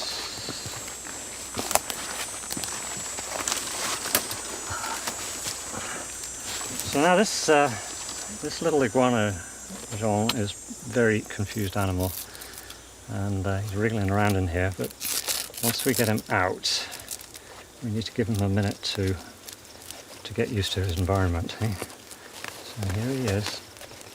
So these beads, the small pale blue, the red, the big blue, this is just an arbitrary colour combination that is unique to this animal.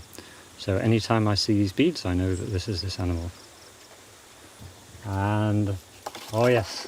Whoa! So now he will spend all night inside this box. But then all the stress of today's walk will be gone, and this will be the safe place that he stays close to. And probably for 1 month he won't go more than 2 meters away from this box. Okay, next.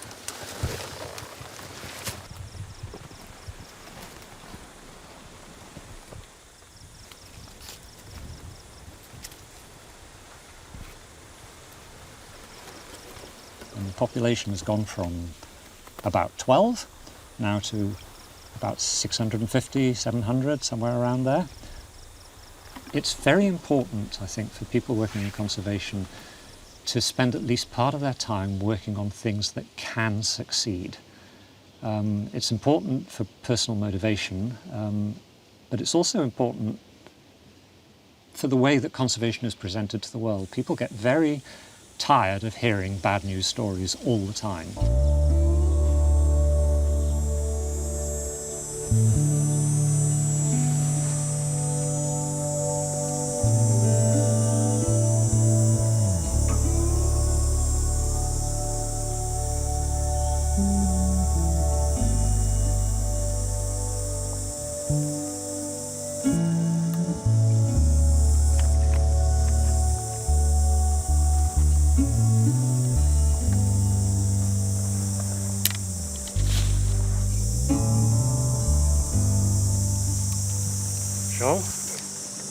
There's a hatchling.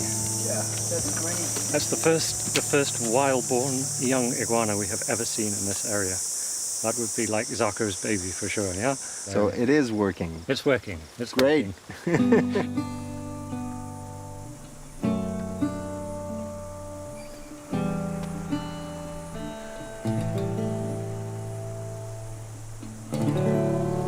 So spreading the news. Yep. I'm just texting John Morrow to let him know that we got wild ones running around out here already. It's a great day. It's cool. It's really good to see it. I got a text from Fred, and the text said, just saw the first hatchling in the new reserve. Breeding is successful out here, and that just made my day. Zarco had a big love affair with Juanita, the female we released with him, and I bet you anything this is Juanita's baby and Zarco is the father. I played a part in establishing this botanic park. I played a part in so many things here. It's important, and it makes you feel that you've done something for the planet. Doesn't cancel out all of the rest that's going on, but at least it's my part.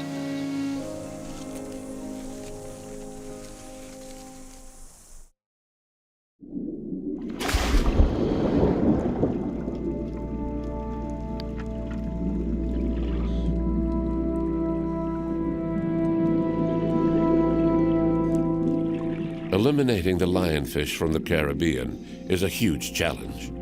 Everyone knows that this invasive species is here for good. But how do we control it?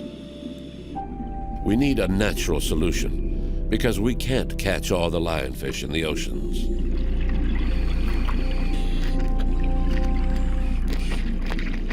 Neil and his fellow divers have developed a special relationship with groupers around Little Cayman.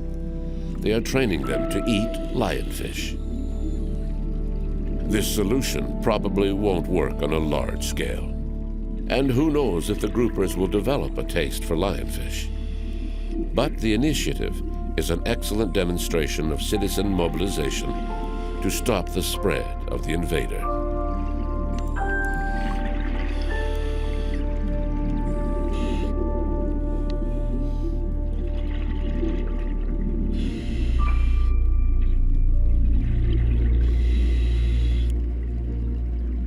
But the lionfish is also feared by local fishermen. According to an urban legend, the lionfish is deadly.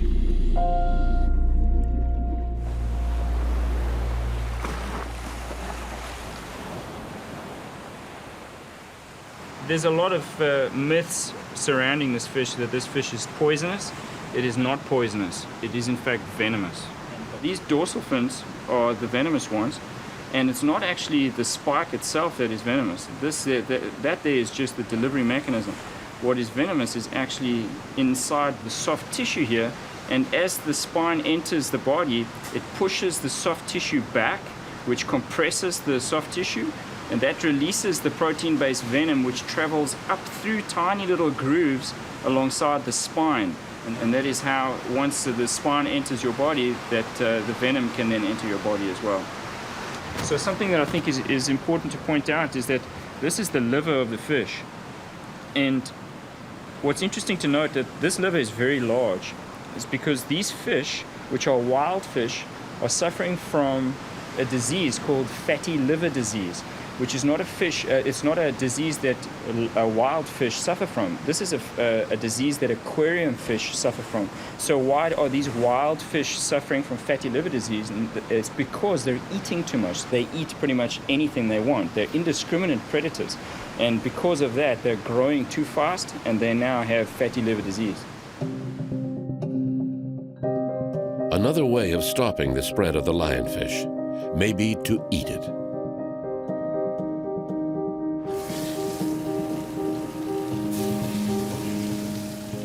The flesh of this fish is exquisite, and governments are trying to convince restaurants and consumers to put lionfish on the menu.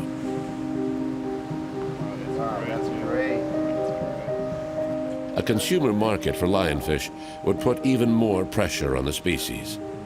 But it's a challenge, because local fishermen fear the venomous spines of the lionfish. And yet, it's delicious. Toast to a permanent lionfish culling solution. Cheers. Cheers.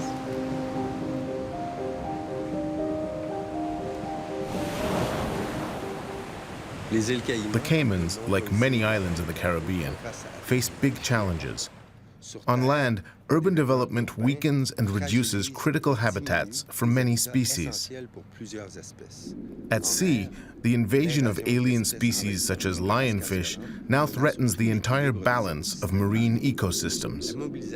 Citizen involvement is important, and the colossal work of Fred Burton should serve as an inspiration. These scientists dedicate their lives to the preservation of biodiversity, and we must never forget that it is this biodiversity that allows our own species to survive on this planet as well.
We're headed to Costa Rica in Central America, a country that is known for its extraordinary biodiversity. In fact, over 25% of the land is now protected, and tourists from around the world come to visit the country to enjoy its wonderful ecology.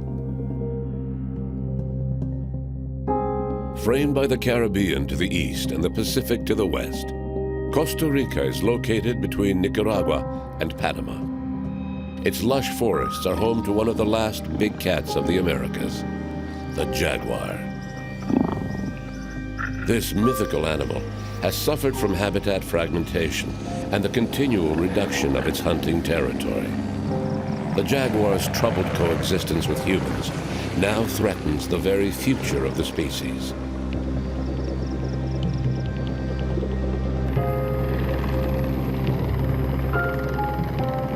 The team heads to the highlands of Costa Rica, to a private reserve in the Talamanca region. In this protected area, scientists can study the jaguar's behavior.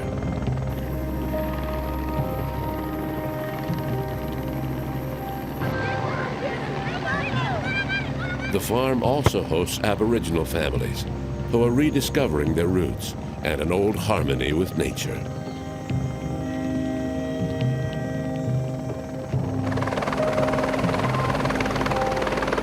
The team is meeting with scientists Jan Schipper and Jose Gonzalez of the Sierra to Sea Institute.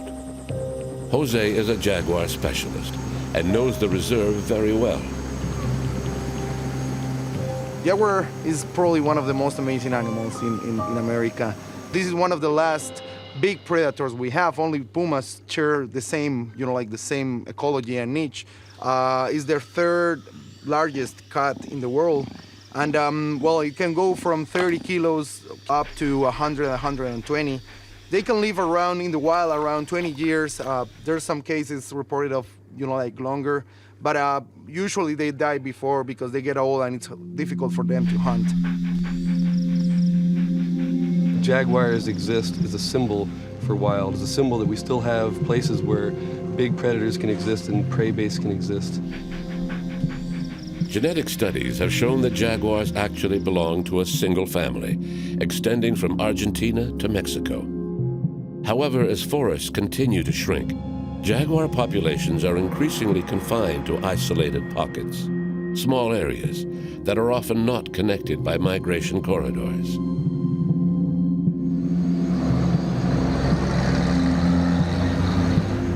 We have identified so far in the farm 12 different individuals. It's a big concentration because there's no hunting, there's a good prey base, we have all the mammal assemblage, entire complete mammal assemblage. And so this is probably a shelter, a good shelter for them. So it's what we call in population biology a source population. So animals, breed here, produce here, and they move out and colonize other areas. So right now we're going to where we set up the trap and one snare and a couple camera traps. It's in the middle of the forest and the road is not very good, so it's gonna take a little while and hopefully not many raining. It's pretty hard to drive. Whoa.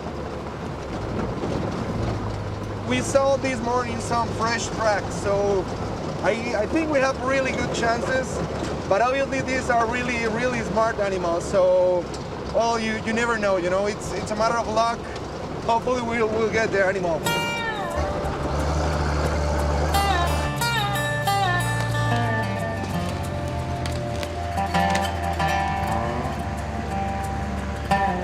The biologists hope to capture a jaguar. They want to install a satellite transmitter that would tell them about how the jaguars make use of their territory.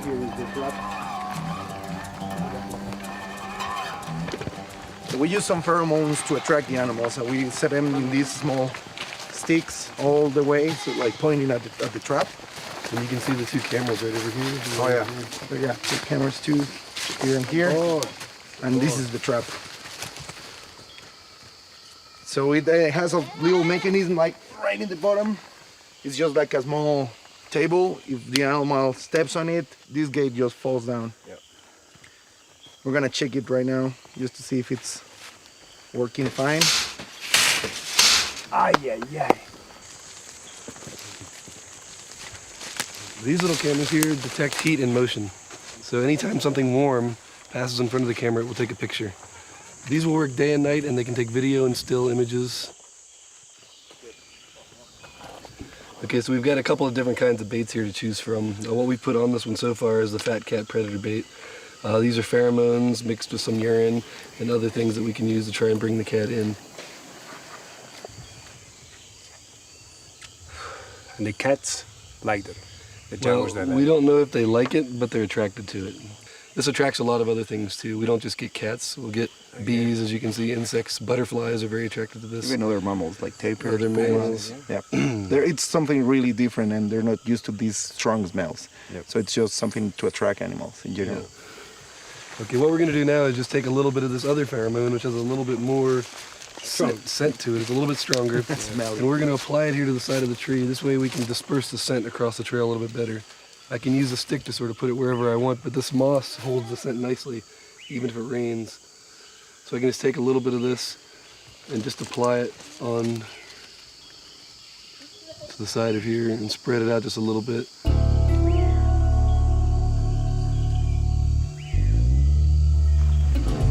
Okay. So I think we're gonna use this place here. It's narrow, we can close it. There's a couple peccary entrances around. I think it's gonna be perfect.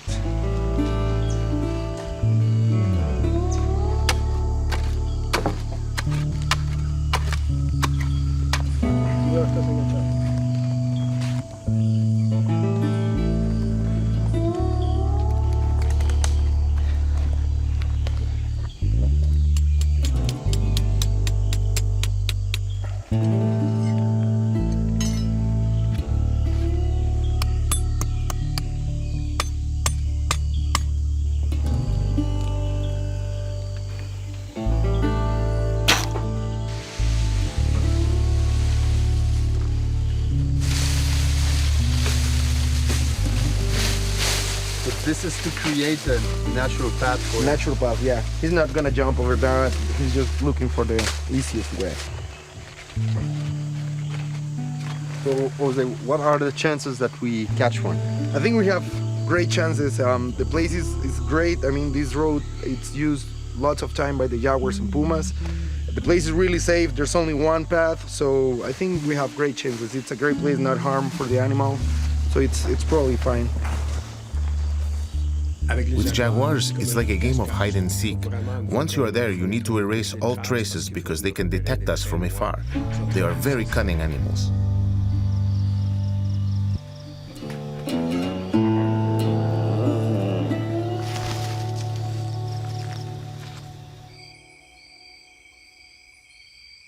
During his years tracking jaguars of the reserve, Jose has managed to photo-identify many animals.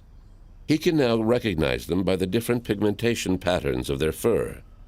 Approximately 6% of jaguars are melanistic, or all black. These are often called panthers. Cameras installed on trees allow biologists to photograph other animals of the forest as well, such as pumas or even the jaguar's prey. All this data is essential because observing a jaguar in the wild is rare. Sometimes the videos captured by these cameras are simply astonishing. Oh, look at that. Oh my What's God. this? What is that? Is that a cow? That's definitely a cow, and that looks like Cora. Yeah, that's Cora. Amazing. This is amazing. That cow's probably been dead for at least 2 or 3 days. You can see by all the flies and the entrails coming out. Yeah. You don't see that every day. No. These images are rare and valuable, but they also demonstrate the problems of coexistence between cattle farmers and forest predators, like the jaguar. Yeah. That's amazing. That's amazing. Look at that. That's a big jaguar. Look at that. See the string in his Look at that. mouth. Wow. And there she goes. Oh, amazing. That is awesome. That's great. That is awesome. To avoid possible injury to an animal, it is important to check the traps every 4 hours, day or night. Ready? Yep.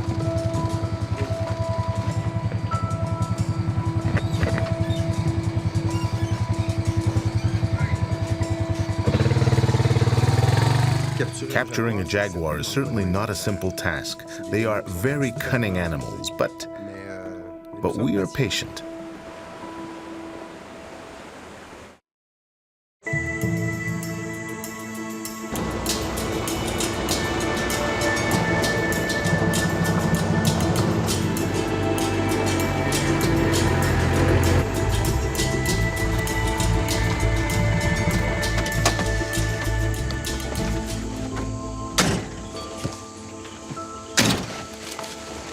Nothing, man. Nothing. Oh, but wait a second. Look at that. Hey, guys. There's a track. Oh, yeah. Let's try to look for more, probably more tracks. Careful stepping over. Yeah. Traps right here.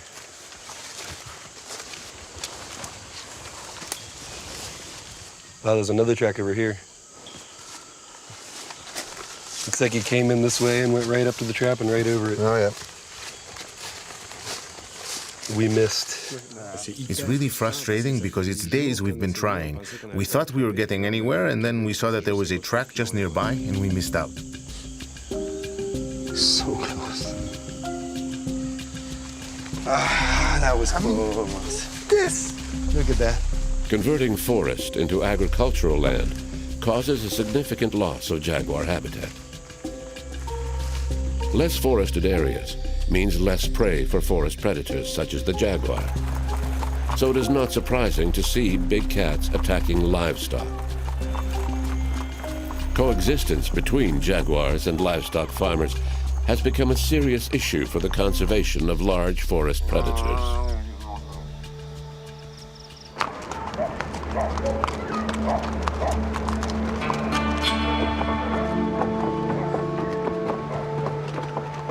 We need actually to work really hard with people, and we need to work on agricultural landscapes and, you know, like all the private lands, because we need areas where the animals can move between protected areas with no harm, not causing conflict, not getting hunted.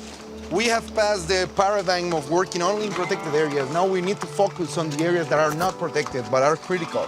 Yeah.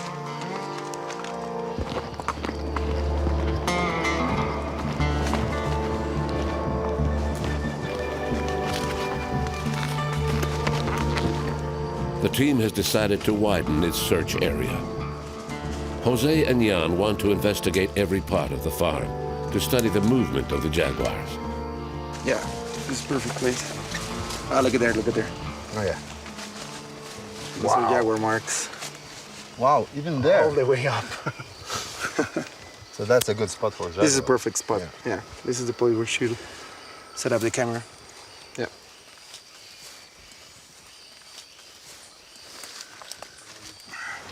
You hold there, please.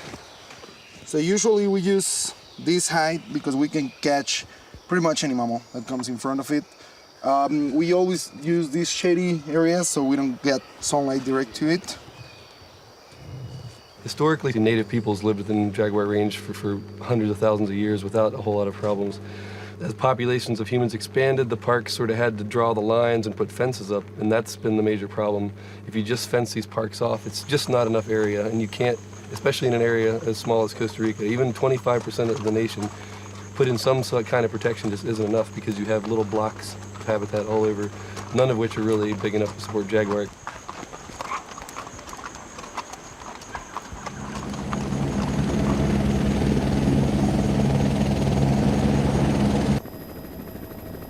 I think seeing the farm from the air will give you a very good perspective of the work we're trying to do.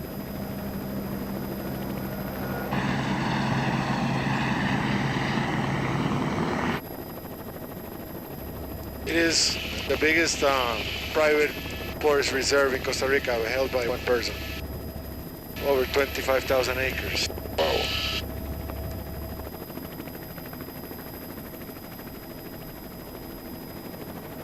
Yeah, you see the border of the farm, you see? That goes for many, 20-some kilometers that way. So from here, everything to the right is the challenge that we face. Everything to the right here is what we need to talk about in terms of connectivity. You can see there's only little patches here and there of forest with agriculture, clear-cut areas for cattle and so forth. So each one of those has a sort of value system in terms of what use they can be for animals to go through. Pastures obviously has very little value in terms of a jaguar being able to cross. But some of these agroforestry areas you can see here, which is a mix of trees and sustainable agriculture types, is actually something a jaguar will pass through. So we don't necessarily need a continuous virgin forest from here to the coast. We just need a mix of forest types along with different types of more sustainable agriculture to connect it. You know, that's a lot easier to sell that to landowners instead of saying, oh, we need to take your land away and put it in conservation. What we need to do is teach people better ways to manage their land so that all the different species can survive here together. Yeah.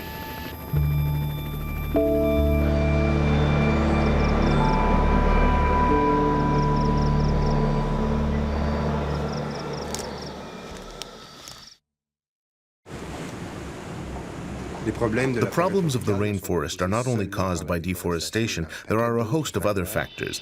For example, in the neighboring country, Panama, the habitats are also threatened.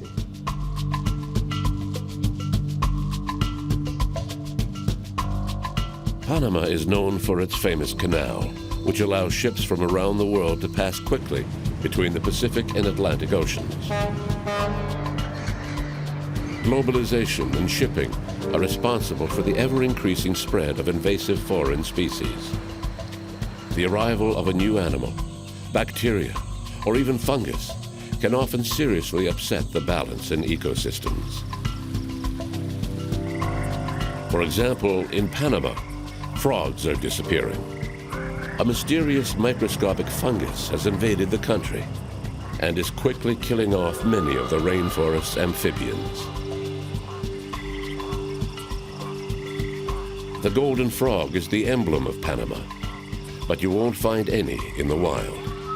It is now considered extinct, and only a handful of survivors remain in captivity.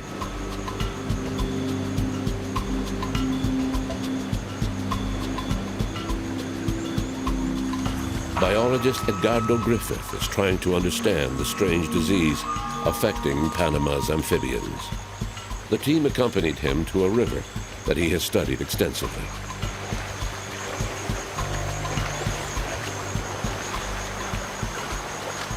This is like prime golden frog habitat. This is like a very good breeding area because it's fast-moving water. The first time I came to this stream was in 2003, and I was impressed with so many frogs and large numbers of them. So in a way, to me sometimes was like, how can they, all manage to be in such a small stream and be successful and eat and breed in here? But it was just so many. I could spend hours, 10, 12 hours just sitting, getting recordings of the vocalization. The water, the stream, especially like in quiet pools, the whole bottom of the stream was moving because it was just loaded with tadpoles, and by seeing that, you knew that it was a healthy environment.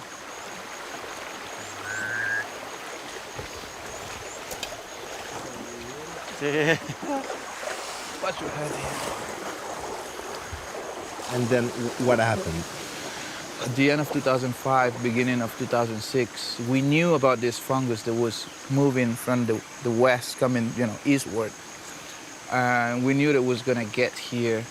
And we anticipated that it was going to arrive around 2007, but the fungus arrived in 2006. The Kirtid fungus arrived in Panama in 2006, and it was devastating. Frogs started dying at an alarming rate, and scientists were powerless to stop it. Some scientists believe that the fungus dates back to the 1930s and 40s, when a species of African frog, Xenopus laevis, was used to develop pregnancy tests. At the time, scientists found that hormones in the urine of pregnant women caused egg laying in this species. It was an important and promising scientific discovery, and Xenopus laevis was sent to laboratories around the world. Though itself resistant to the disease, the frog was a carrier of the chytrid fungus.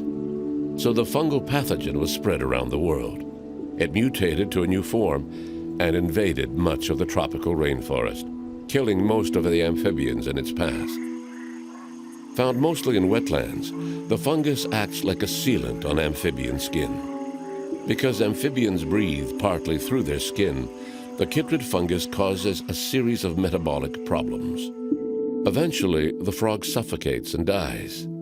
Some have survived, but many species have gone extinct. Today, the disease continues to wreak havoc around the world. And unfortunately, there are no effective cures for the epidemic.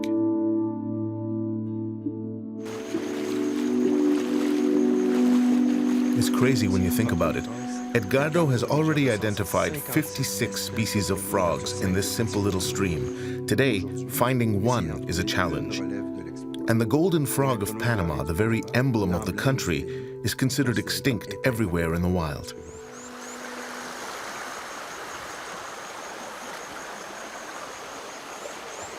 The fungus kill 90% of the amphibian community, in some cases 100% of the individuals of certain species.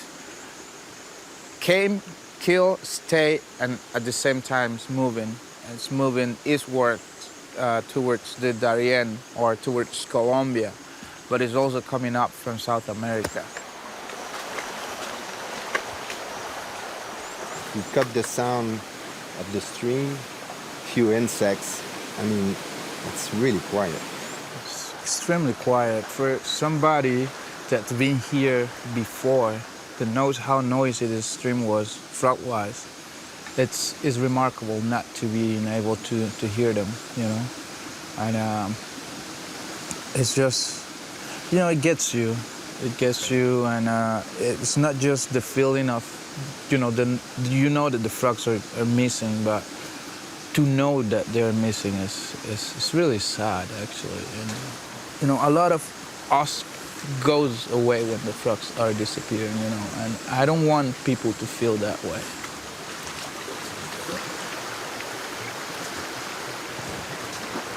In this tree, I found what I call the last golden frog 2 years ago. It was at night, and she was sleeping up there.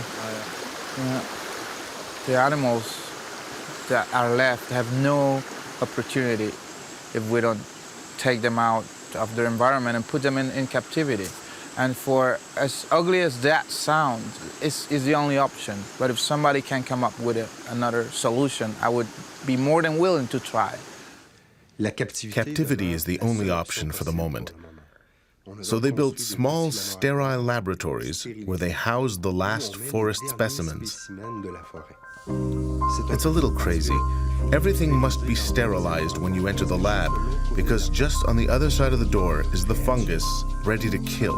And it's also crazy at the same time to think that we've had to build modern Noah's Arks to save the last living examples of a species from the devastation brought on by humans.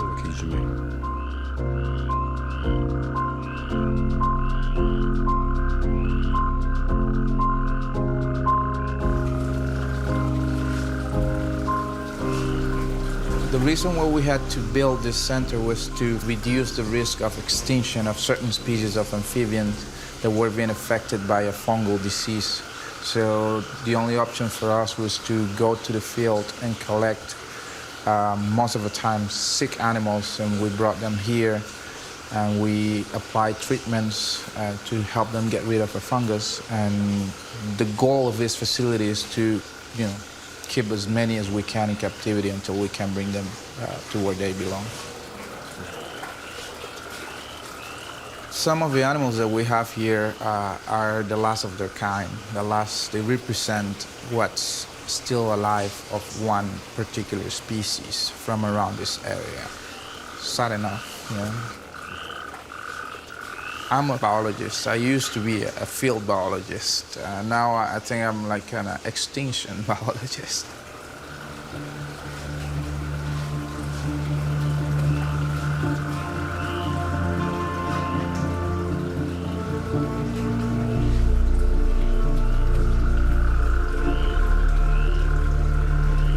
As you see here, we have a lot of tanks, hundreds of tanks, and Within those tanks, we have hundreds of plants and rocks. And one of our biggest challenge here is to make sure that the fungus that we know that's right outside that door doesn't get in here. So we have to disinfect constantly everything that comes into the facility to make sure that that fungus stays out there and not in this facility.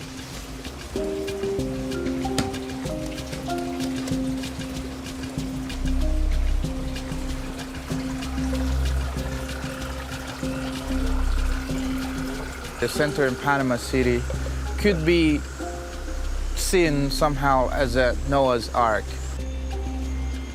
Back then was God's will. Nowadays what's happening is because we are causing it. So we are the ones that have to come up with ideas, with Noah's Ark, and make sure that we bring those animals to where they belong, because they don't belong to a facility. They belong to this stream, you know.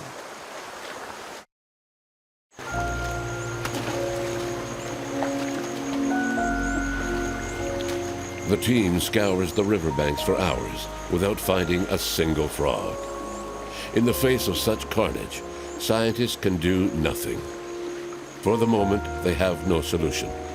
They are merely trying to gain time, making every effort to capture and save the last individuals able to resist the disease. There's one. But it's a daunting task.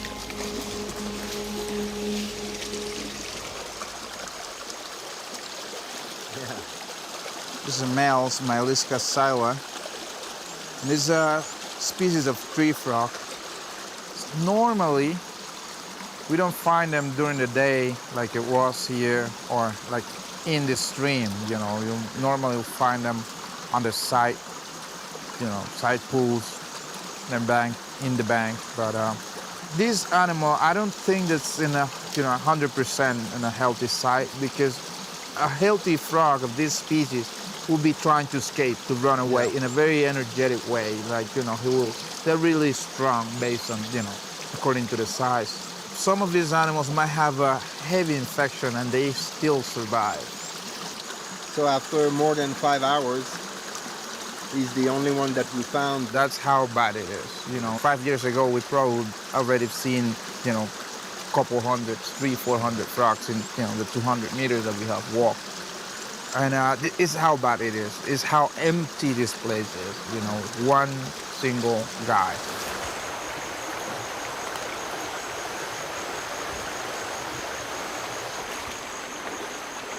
Could you see some effect already, into that ecosystem?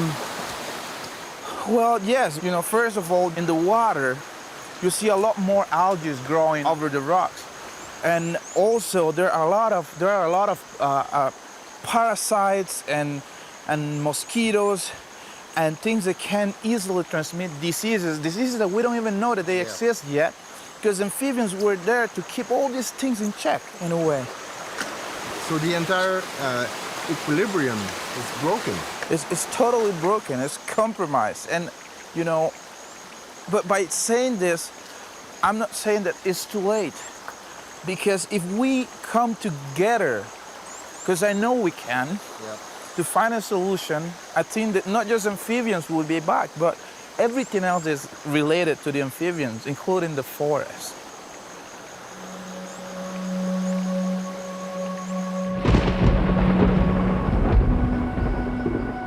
Some regions, such as the lowlands of Panama, are less affected by the chytrid fungus. For scientists like Roberto Ibanez, it is important to focus research in these areas to try and understand why some species are more resistant than others.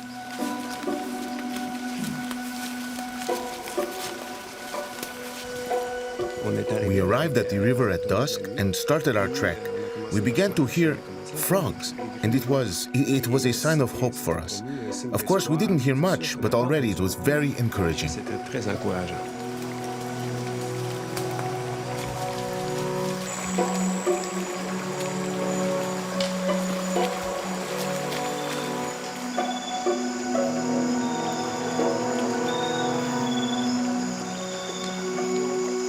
What species it is? That is a glass frog, and it's a male that is calling and has a egg mass. Just Oh, next to yeah. it.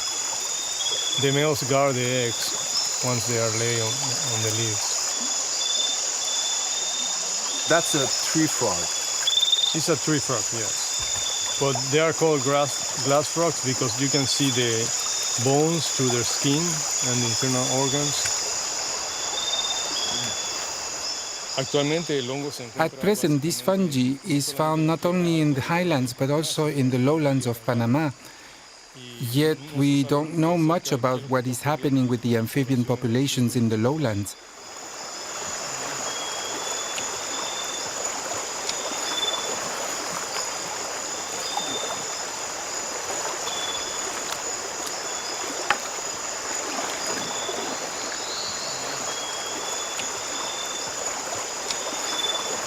Right here.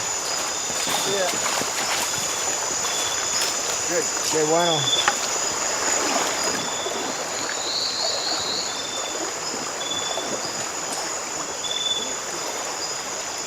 This is a very interesting species because in places that are already infected or that have declined, you still find this species around. So this one might be one of the species that we need to focus more into it and see why is there so bad, you know.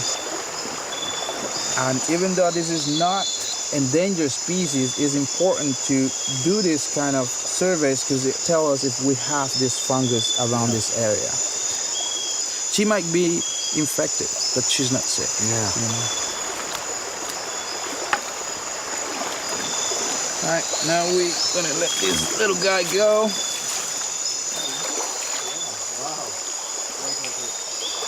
The export of organisms is a problem all over the world. And we know this because it isn't the first time we hear of it. Often organisms that are introduced into new areas become vehicles for pathogens or potential pathogens, harming the ecosystems into which they are introduced.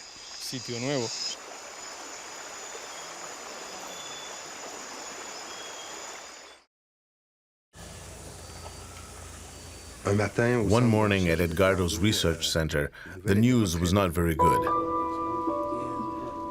A specimen of a very rare species had died of an unknown cause. Obviously, captivity is not an ideal solution, but right now it is the only one scientists have found. You know what happened? I think that because she was gravid and we didn't put a female in the tank. You know, the eggs got bad. We used to have 3 of these species, or at least 3 animals that look similar that were collected in the same stream. So this is a big, loss for us. What we're gonna do is try to get as much information from this animal as possible that we can use to make sure that the other 2 that we have stay alive and with us. And if they turn out to be a new species, they will be even more important than they are right now. We don't have a cure for this fungus. We can cure the animals once let's say I come here, I find a frog, I collect the frog, then I go to the lab and I give a treatment to that frog to help the frog to get rid of the fungus. So voila, yes, the frog is cured. But if I bring that frog back here, she will get reinfected and die. It's a fact. We've seen it many times. They are important. They are as important as an elephant, as a tiger, as the white shark.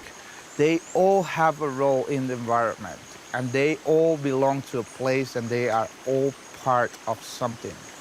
So we need to make sure that amphibians continue doing the dirty job for us. But I think there is still some hope. For example, in Costa Rica, where we work with jaguars, a species of frog is defying the prognostics of science. One day, in the Talamanca Reserve, a child came up to Jose. In his hands, he held a strange little frog he had found near the river. The scientists were astonished.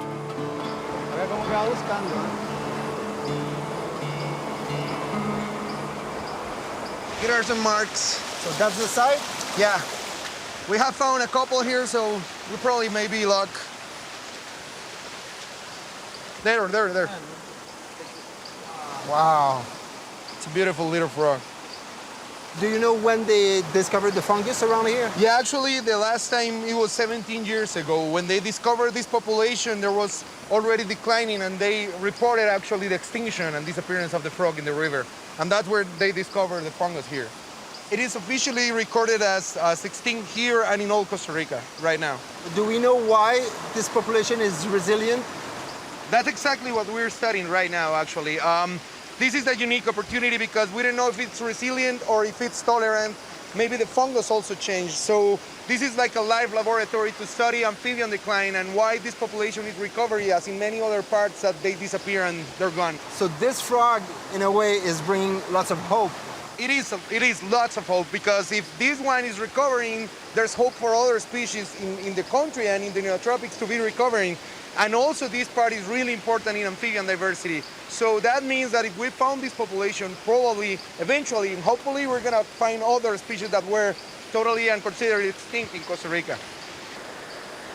The rainforest is threatened from all sides, but I think it is important to understand the critical role played by each link of the food chain, each species in its ecosystem. The jaguar, for example, is what one would call an umbrella species, in that they control other populations that interact within the same ecosystem. The role of the jaguar is very important, just like that of the frog.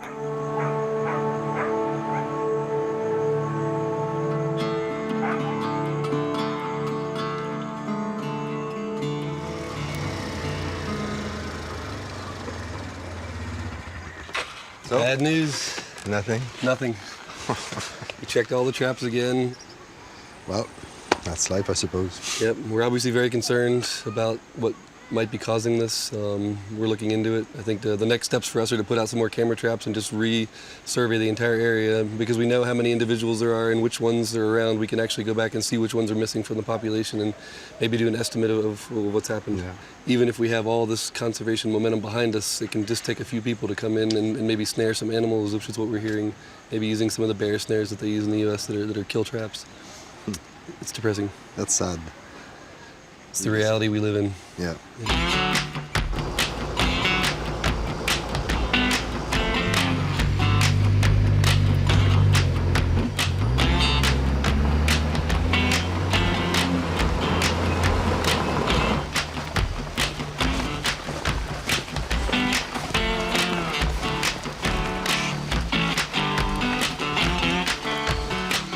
No, nothing. No tracks. No tracks around. We didn't see signs. We were on trails in an area we've been working for 5 years with very positive signs for jaguar and puma and a lot of their prey. We had no signs whatsoever that they were jaguar in that area. And because that's the low part of the farm that borders with the outside world, we're very concerned that maybe poachers have been coming in there and using some illegal snares to kill the jaguar.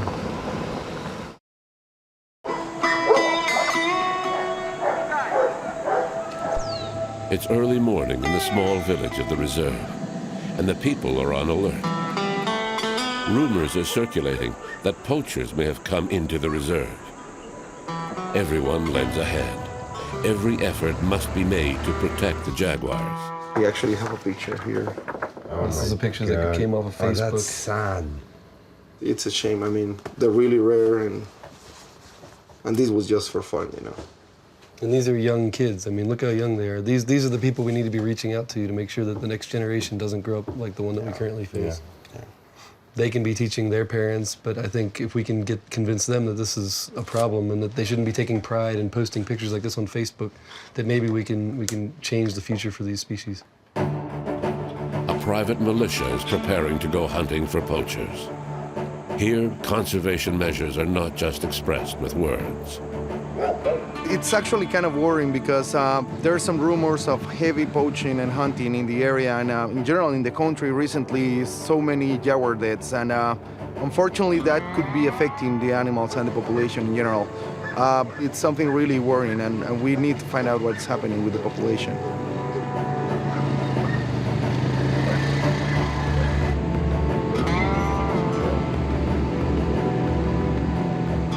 The farm has had anywhere between 9 to 16 armed guards protecting the borders during night and day, and they've done a really good job at keeping out the poachers.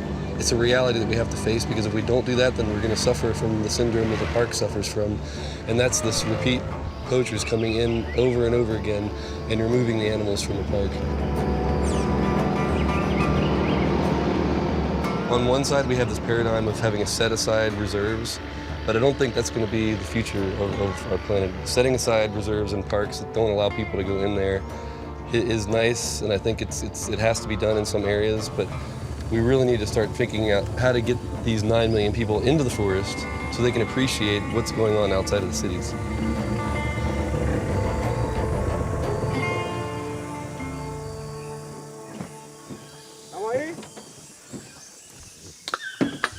Bueno, ¿es aquí entonces? Sí, es aquí. I know of at least 3 jaguars that have been killed just outside the property. They've been confirmed, but there are actually rumors of 11. That's a lot. Recently, there seems to be a growing business for jaguar skins, so we're trying to find out who is behind it.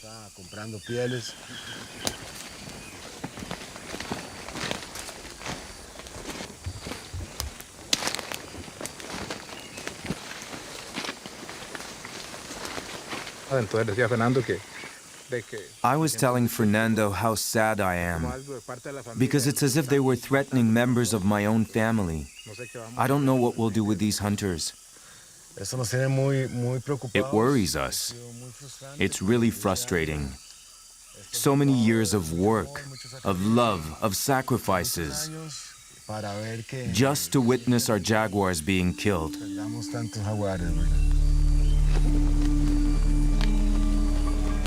The introduction of invasive species, deforestation, loss of habitat. The menaces to the tropical forest are numerous, and quite frankly, we may be running out of time.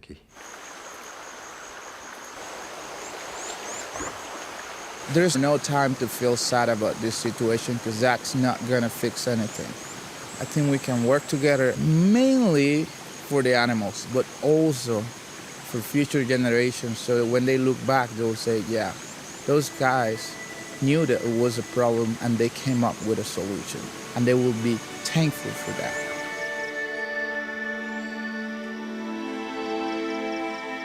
I'm optimistic because I believe we can change things, and if people and human being realizes the importance, there's still something we can do, but we are right on the edge. If we protect jaguars, that means that we can protect a vast majority of biodiversity.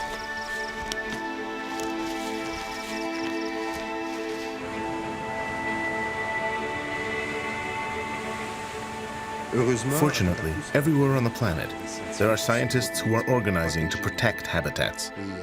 And I think we should heed them more, because these men and women really dedicate their lives to saving the planet's biodiversity.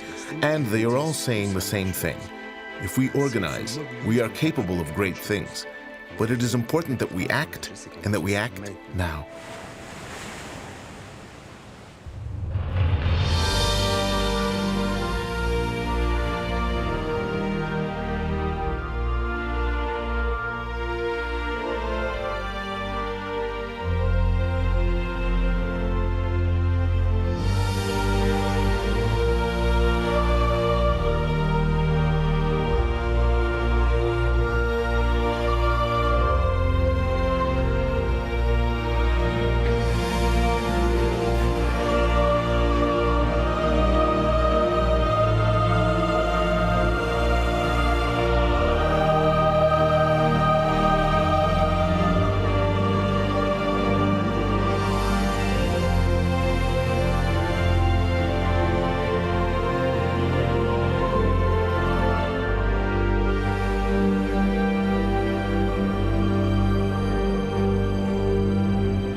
Our expedition around the world led us to discover and appreciate the extraordinary biodiversity of our planet.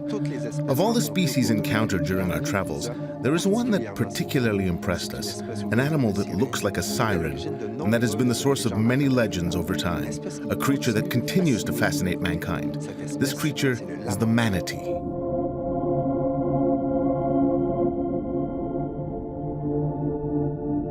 The manatee is a marine mammal in the order Sirenia. Sirenia for sirens, which in some languages means mermaids. The mermaid legend likely first arose in the thoughts of lonely sailors who imagined the body of a woman with the tail of a fish. This history also links the manatee with the siren song, a kind of luring marine lament, which some believe is the origin of the French name for the manatee, la montagne. The manatee lives in coastal areas, environments that are becoming less and less wild, which is why coexisting with humans has become a problem. Coastlines are increasingly inhabited by humans, destroying essential habitat for this threatened species. The implications are troubling. Manatee populations are threatened with extinction around the world.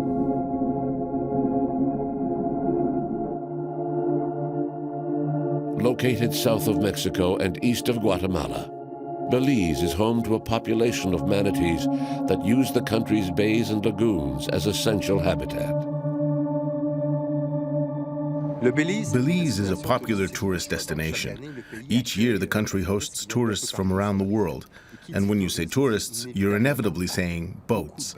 Lots of boats. Since manatees are rather slow creatures living near the coast, it's almost inevitable that there will be collisions between manatees and motorized vessels. This is probably the main threat to the survival of populations of manatees at this time. But Belize has decided to participate in efforts to protect manatees. Each year, scientists gather in the tiny village of Gales Point near Southern Lagoon, which opens directly onto the Caribbean.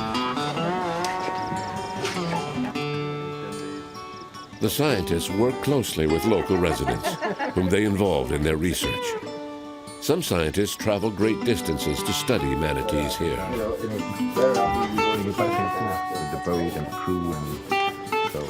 Biologist James Buddy Powell is in charge of the research, and he has worked with veterinarian Bob Bundy for decades. It's going to be a good day to go out and catch some manatees today. It's a lot of preparation, takes a lot of people, it's made in China, like and we're ready to do it. We have a lot of experience catching manatees, so a very experienced team. It's not very risky. The weather's perfect, and we're almost set to go.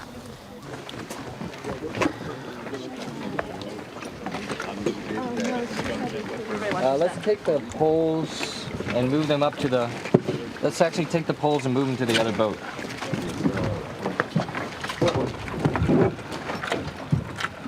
This is Southern Lagoon, lots of manatees here. What we'll do is we'll take the boat, there's a small channel that winds up to this smaller lagoon, and it's called quasi-trout, which is an excellent place to catch. It's usually very calm in there, shallow enough, hard bottom, and there's some holes there that manatees go into and a food that they prefer called haladuli. And so we're going to start there. It's a good place to start. It's very safe. It's an easy catch if we find some there. It's a good place to start for us. Great. Okay.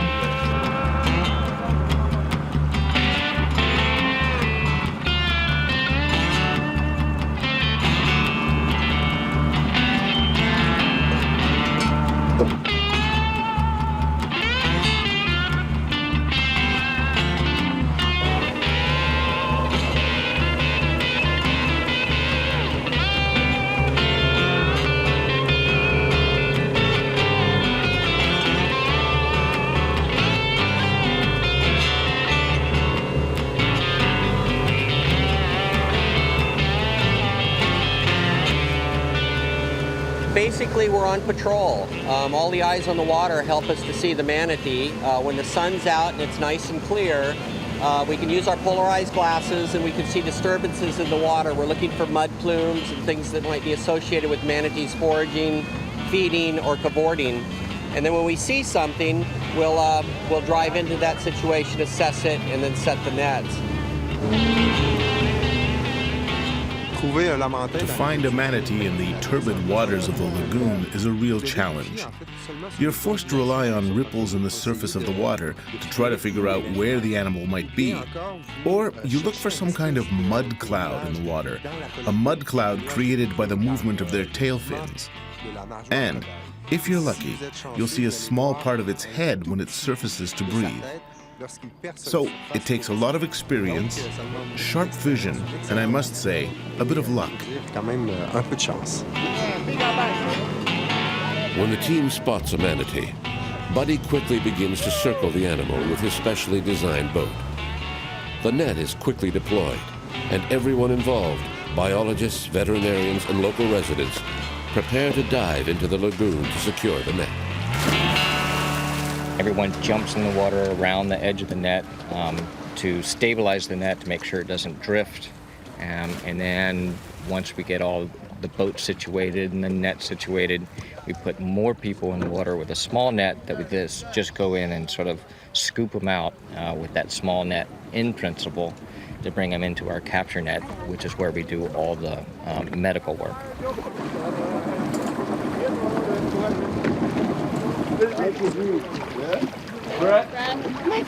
This is such a great spot, not only because it's a good place for manatees, but the bottom and the conditions are just perfect for these types of captures, which is what has allowed us to do such a long-term study like this.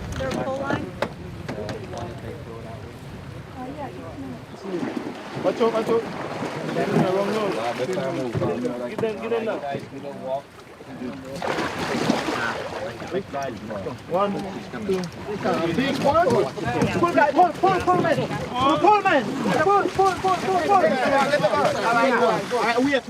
Bring the board. How many places can you go and find yourself next to an animal that weighs 1,000 pounds, kneel down and pat it on the back without getting trampled to death or bitten or speared or whatever? I love manatees. I didn't learn anything that discouraged me not to. In fact, every day I get up, we learn something new.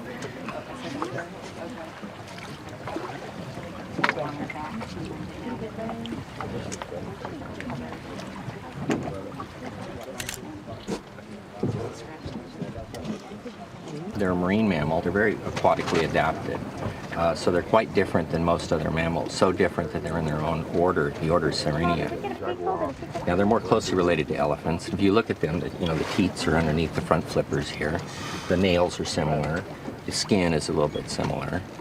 But rather than having a trunk like an elephant that they can use to pick up a peanut and bring it up to their mouth, manatees have this very prehensile muzzle, and it's used to grab vegetation, cull it up out of the bottom, and bring it into their body. Manatees have these hairs on the body, and we see the vibrissae on the front of their face, which are like a whisker on a dog or a cat. But these are also whiskers on the body, and they act like a lateral line. So this manatee doesn't need its eyes to see you in the water. They're using the sensory organ on their body that enables them to basically visualize what's going on around them. They lost their hind limbs. Of course, they don't need them to propel through the water. They use these for steerage, their front flippers, and the tail is a spatula that helps them kind of push and propel themselves through the water effortlessly.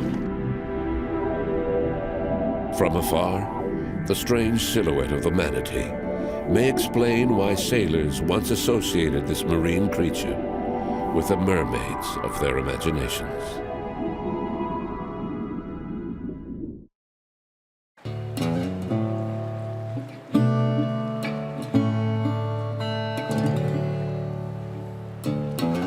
Once the manatee is caught and brought on board the research vessel, biologists and veterinarians set about their tasks. And they are truly impressive. They have a very well-established work protocol. It's almost as if we were in a hospital and a dozen doctors gathered round to produce a complete health diagnosis. Important is go right here, and you have to kind of feel in the gum. There we go. We just placed a temperature probe between her gum and her last molar, just so we can get a sense of her body temperature, her oral temperature. So if it rises too much, we'll know to keep her cool.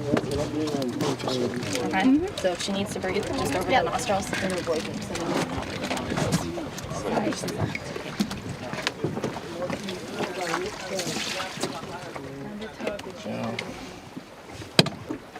1116. Austin are 1115. We're measuring the subcutaneous fat layers, and that will give us some information about our nutritional condition. It doesn't tell us the condition of the fat per se, but it gives us the thickness of the fat.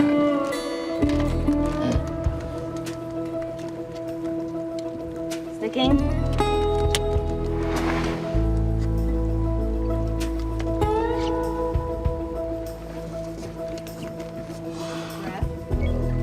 Zero, zero.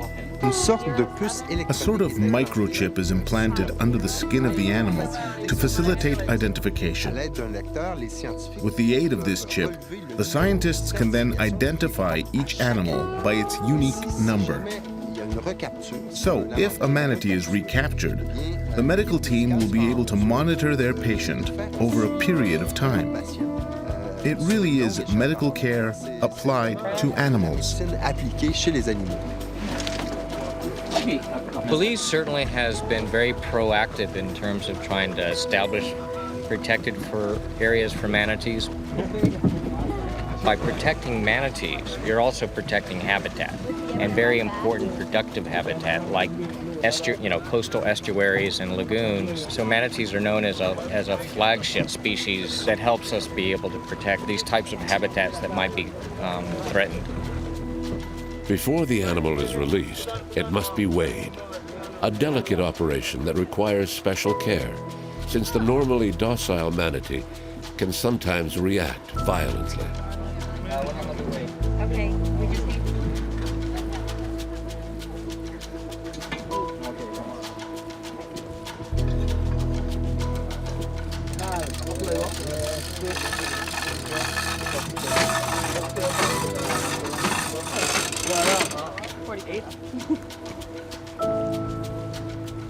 832. Bring it on, bring it on. 8.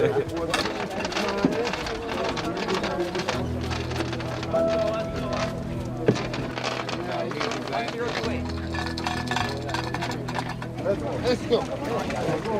One more. 3.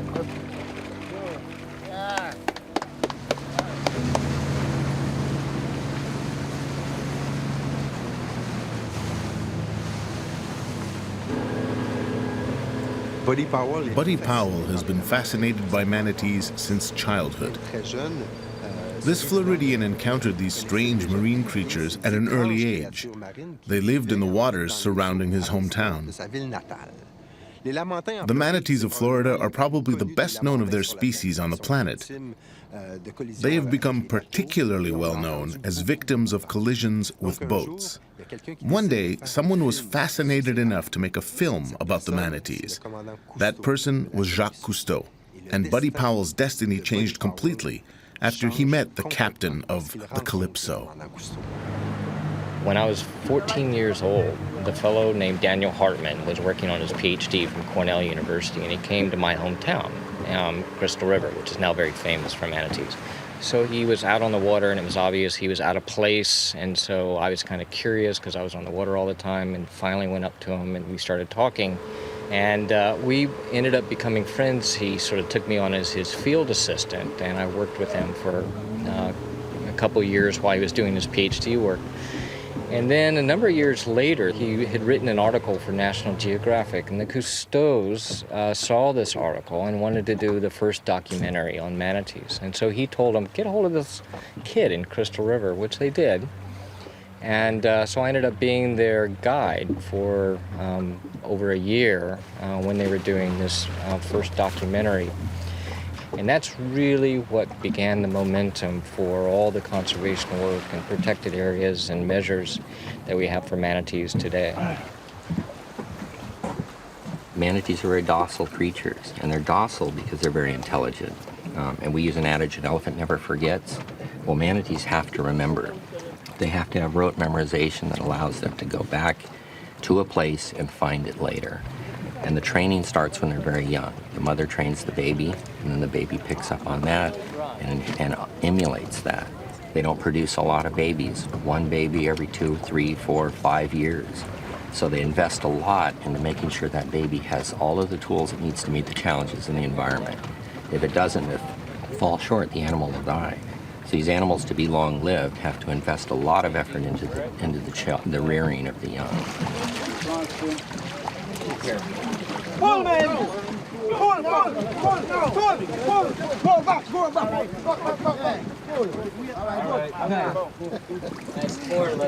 Okay, let's pull that net that way, bring him over slowly.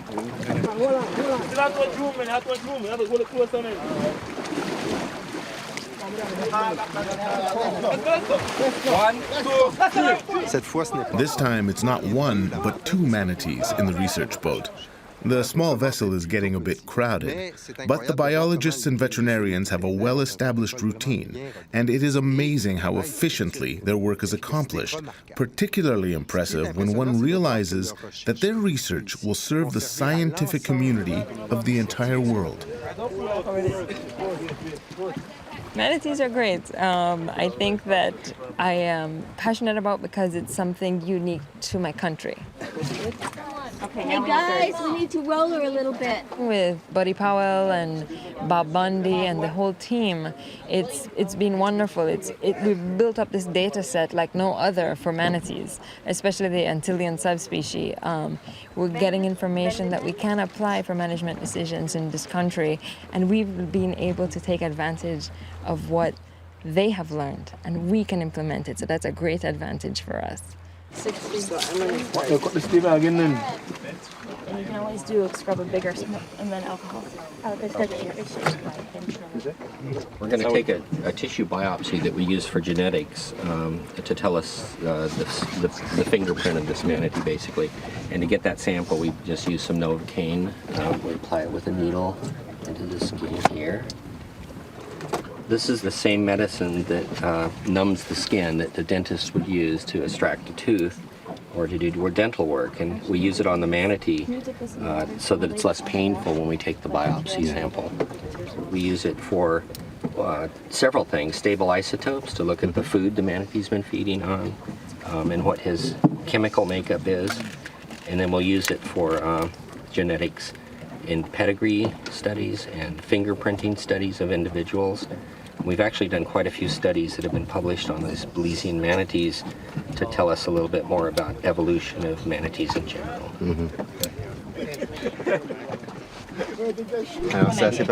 So it's pretty special this morning. Two females, one of whom may be pregnant. And it's really amazing to see how well all the veterinarians and biologists have been trained. They can do a whole series of procedures in about 50 minutes. It's really a well-oiled machine. And it's extraordinary to see how quiet and calm the animals are. Are we ready? Okay, ready?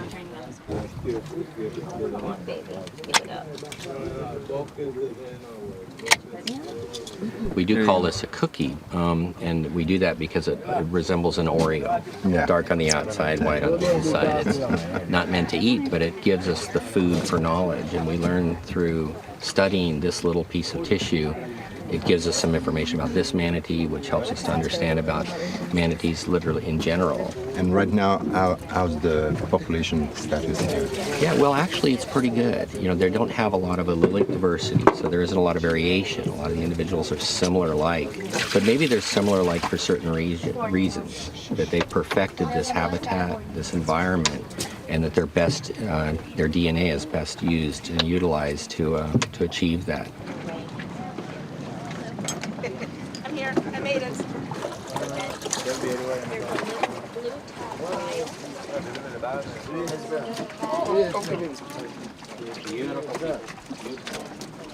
Okay, now bring that. Things got a bit out of hand during the weighing.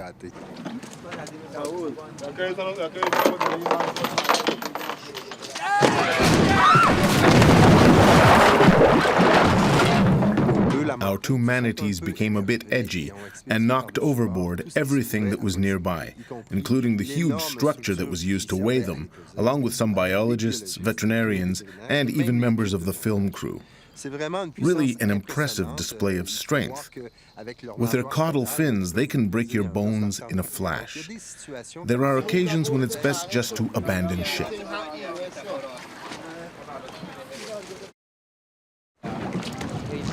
trying to flap all up in here. I'd rather his tail be back there.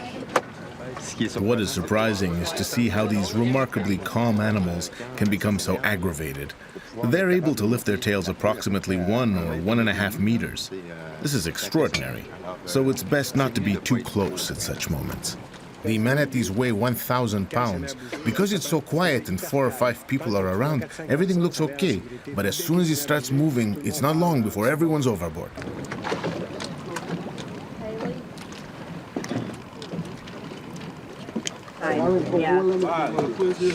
Amanda, do we have a temperature?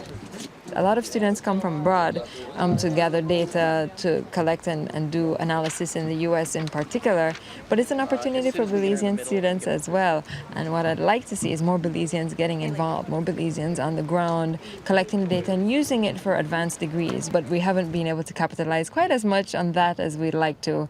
So that is something that I'd definitely like to push for the future. When we first started this study, or early on, Jamal would show up at our dock at the morning, sort of looking at us. He was about 11 years old, and he kept wanting to get on the boat, but he was too young. We found out later that Jamal, with some of his friends in the village there, that they, instead of playing cowboys and Indians, they'd play Buddy and Bob and take turns on who would get to drive the boat and who would catch the manatees. And so they would pretend that they were circling the manatees. And later on, he was just so enthusiastic. We invited him to come on board as a volunteer, and then just one thing led to another. He was always part of our crew, and he continued every year. And I think it enabled him to sort of see that there was more out there besides just what was in his village. And so he's continued on through his high school and now gotten his AA degree from the university. And he adores manatees and science and research and learning.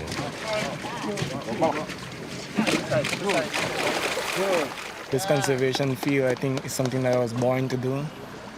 And it's not necessarily a job to me, but it's my playing field. It's where I like being. It's where I'm in my glory, and it means more than anything to me. Because this is where my passion is, this is where my heart is. As a scientist, it's extremely important to write scientific papers and publish. But what's really fulfilling, but also extremely important, is the people you leave there and leave behind and what you can contribute. Just like Daniel Hartman, again, did for me when I was 14 years old.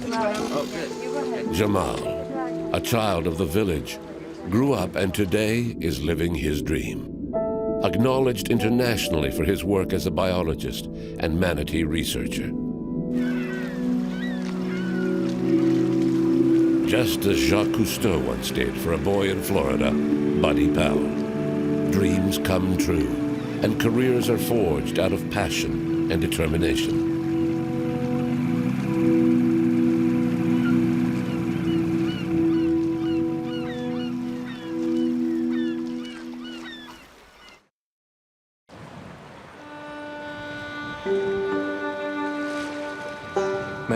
Despite conservation efforts in Belize, despite campaigns to try to reduce the speed of vessels, collisions are inevitable since these manatees are slow animals and they use the same areas as the boats.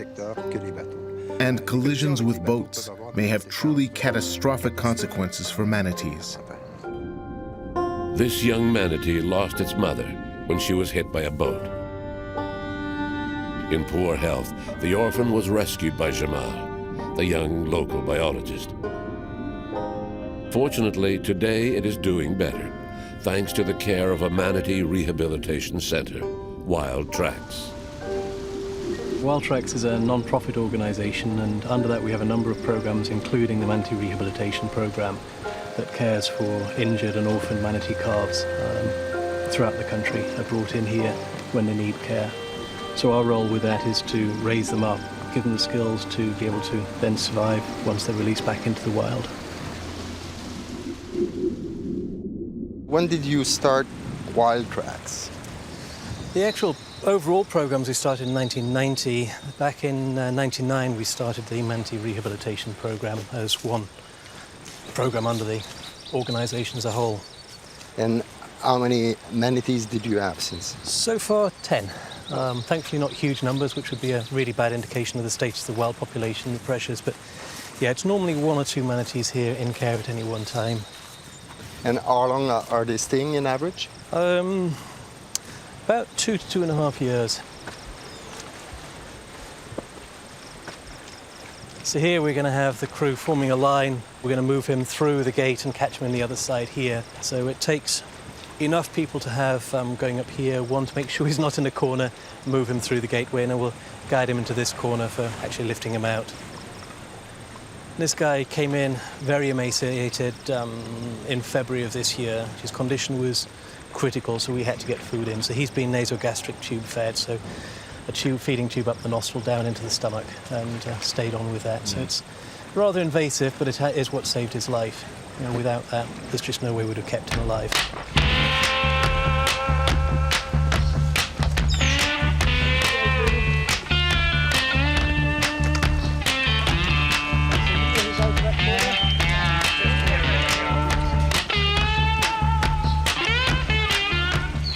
The residents live in a natural basin within the lagoon that has been fenced off.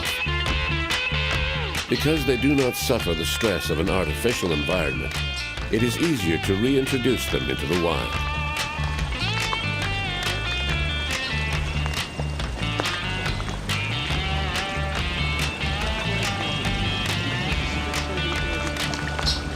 Bring that forward.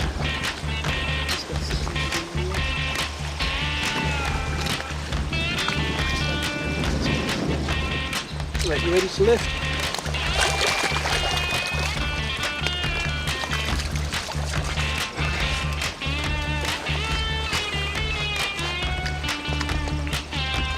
Flip this first. Yep. Okay. Count 3. 1, 2, 3. Okay. Lift your end a little bit higher. Leo, keep him straight. A little bit higher, keep his tail off if you can.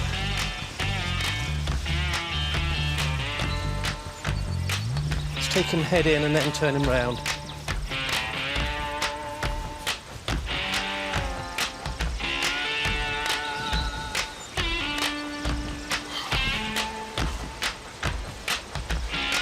Okay.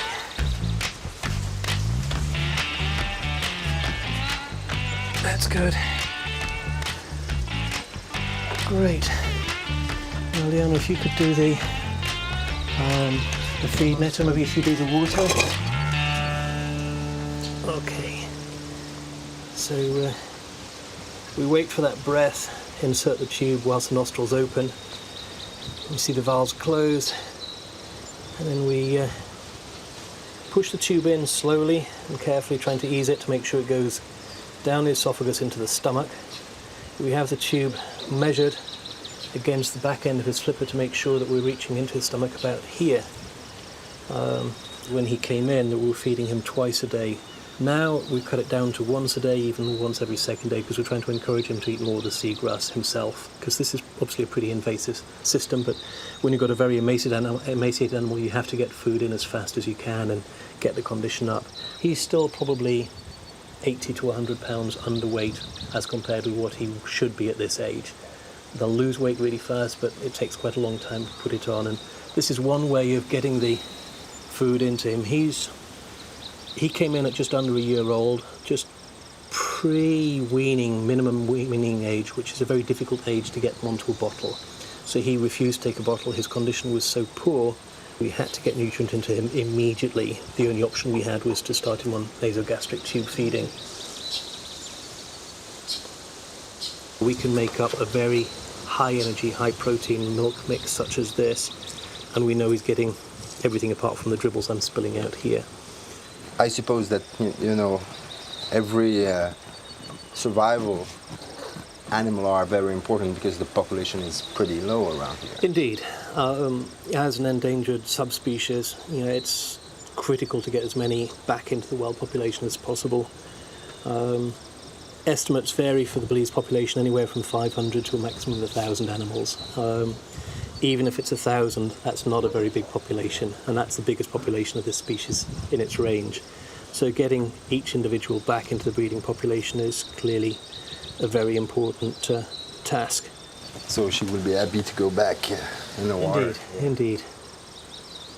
Yeah, it's always straight down and take that breath of air and done for today. Okay, well, let's move him in.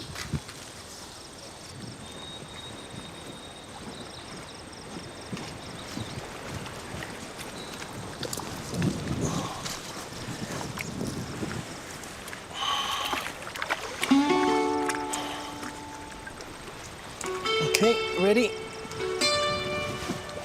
And down. So he'll probably go down and come up about halfway along the pool for a fresh breath of air, I suspect. Another resident was waiting at the door of the enclosure. In fact, every day when the darkness sets in, Twiggy, a former resident of the center, returns to spend a night safely inside the enclosure. So now Twig is fitted with a radio transmitter that floats up. It makes it a lot easier finding out where she... In fact, there she is, just over there. You can see her just coming in. So we'll have one of the girls open up, let her in, then someone else can feed her down here. And this one is an old friend of you. Yep, she's been here for 3 years now. She's accustomed to us and vice versa. And actually the last bit of rehabilitation is standing back, so they're learning to step back from people. In the first 6 months after release, it's also, okay, no one anywhere near, because obviously as a wild animal, she's got to keep away from people rather than coming in, the way she's still accustomed to coming in for feed.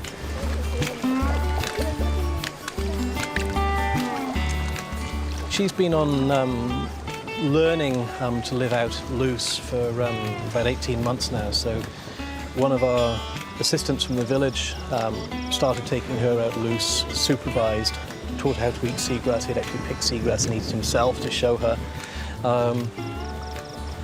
Gradually we'd step back, so instead of being with her, we'd leave her alone for an hour, 2 hours, until now she's let out about 6 o'clock in the morning.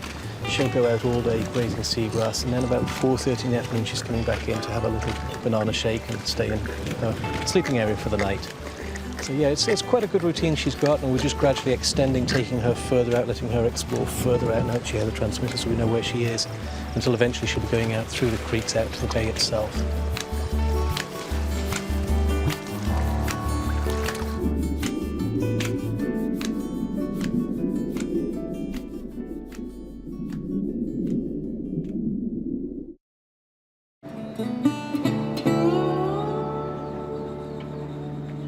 Buddy, Bob, and their team have left Gales Point for the busy waters of Belize City. Here, maritime traffic represents a real threat to the manatee population. Hunting is what has caused the population of manatees in Belize and generally the Americas to be at a threatened level. Sailors, pirates that would use the waters in Belize used to hunt the manatees, and there is evidence around these keys as well, where Moho Key, which is not too far off Belize City, was a hunting site. Probably the Mayas also hunted them. Now the hunting has been replaced by them being killed by boats, and so I feel like more than you can study an animal and watch its decline, but at this point, the information that we gather and what we do is aimed at trying to reduce those threats.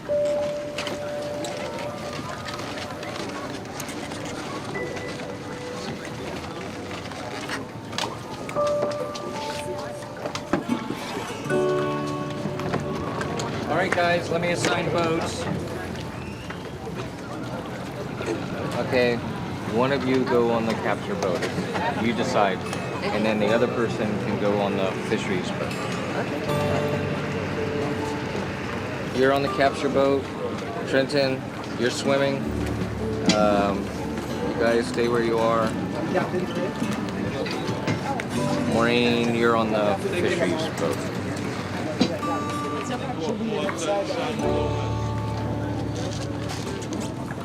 We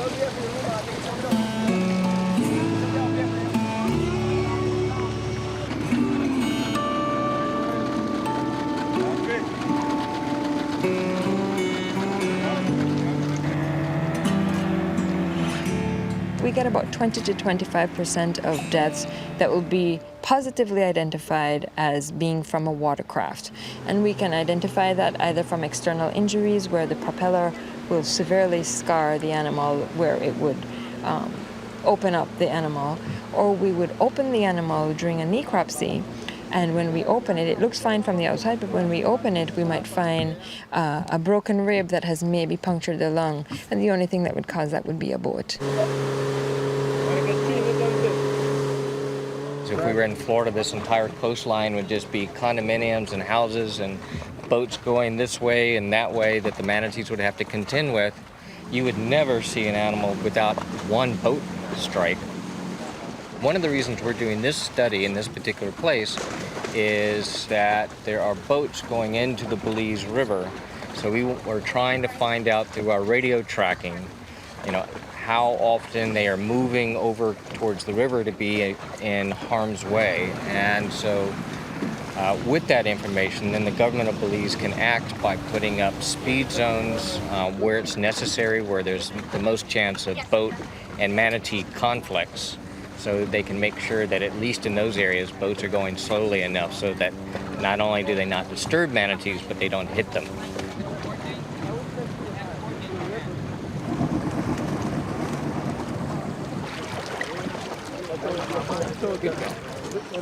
There's no Sharpie. No Sharpie in there? This time, the team hopes to install a satellite transmitter on a manatee to better identify which areas the species uses and eventually to regulate maritime traffic. In the future, if they're not already, these animals are having problems with interactions with humans and boats and those kinds of things. We don't see evidence of a lot of scars like we do in Florida, but eventually we will. Once it's scarred, it's either scarred for life or it's dead. And when we see these scars, they came close to dying, but they survived and persisted. But they're going to carry that scar the rest of their life. Flipper 3 now. Tourism certainly is a wonderful thing for Belize. It's one of our biggest income earners for the country. But we try to make sure that we are informing tour guides in particular where the hot spots where manatees are, that they should be careful when they travel. For instance, the Belize River. That is a very beautiful location in Belize. It is used very heavily by tour boats, and it's also used very heavily by manatees.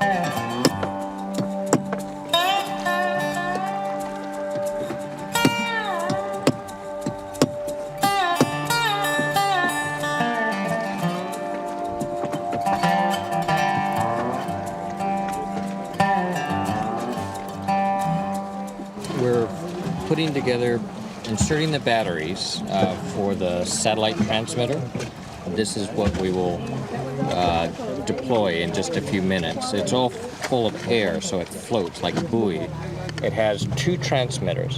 One transmitter transmits up to several satellites, and it has another transmitter that allows us to be able to follow it on the ground, on the water. We're gonna wait to see garbage. I'll go ahead and take it. How long will it last?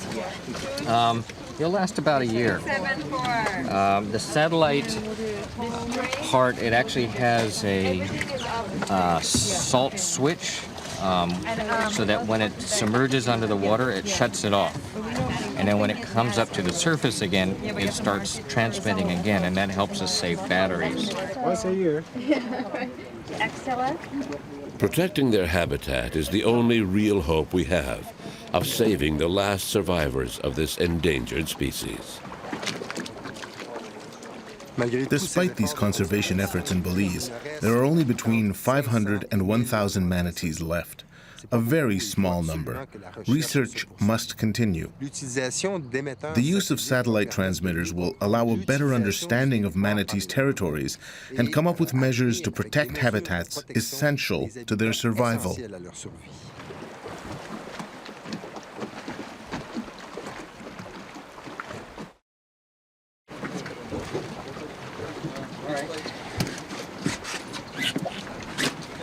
one of the things we're trying to find out are where the most important areas are that they go. And we do this so that when we're trying to establish protected areas, it's fine to protect one area here, but if the animal spends 50% of its time someplace else, you want to make sure that both areas are protected. So, and also the corridors in between. So this allows us to be able to find out what its critical habitat is and the corridors that they use to move in between. A number of them that we have tagged and with a collaborator in Mexico have come down from Mexico to Belize, to Southern Lagoon, for example, which we think might be an important nursery area. So this is the tether I was talking about. It won't knot. It's semi-flexible, and this prevents it from getting caught on and knotted up in mangrove. It's got a the belt has a weak link in it, and there's also a weak link inside here, so that if it does get caught on something, it will snap free.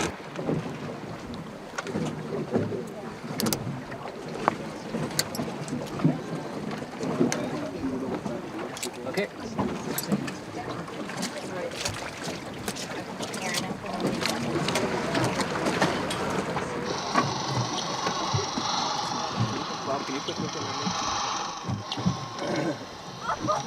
We're just making sure that the tag works. So when you release the animal, you don't come out here and not able to find the tag because the frequency doesn't match the tag before you put it out. Because once it's out there, it's gone now. 1, 2, 3. 1, 2, 3.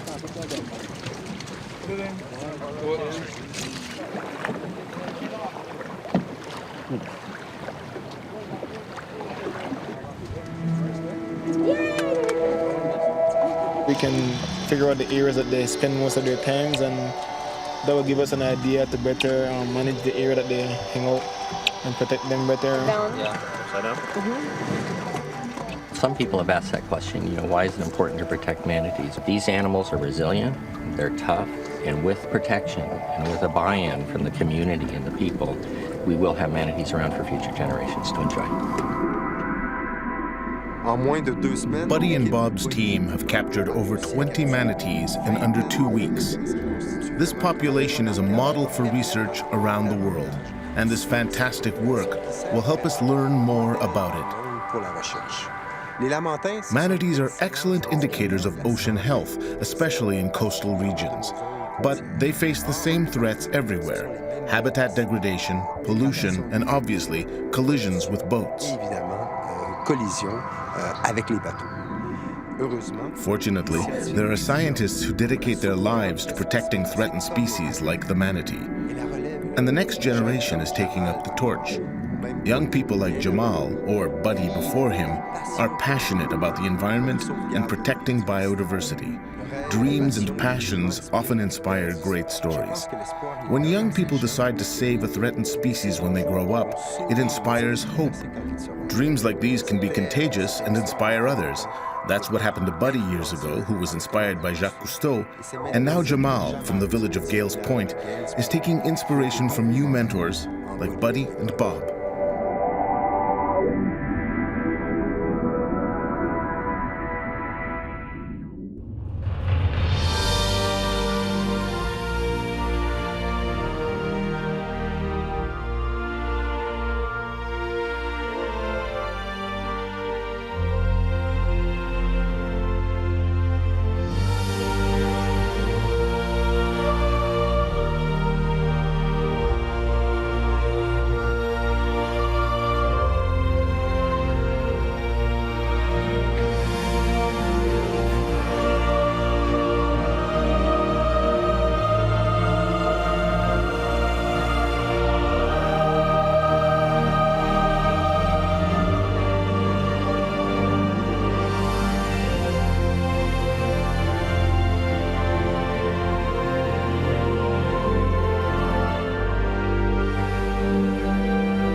With every dive, we are struck by the extraordinary biodiversity of the oceans. The goal of this mission is to document this biodiversity and appreciate its astonishing beauty. But we are also seeing the fragility of the balance between species. Unfortunately, we are in the process of quickly destroying what nature has taken millions of years to perfect and adapt.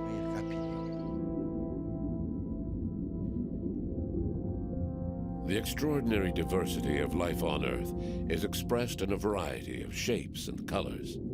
The result of slow evolution, plant and animal species interact in equilibrium to form the great tree of life.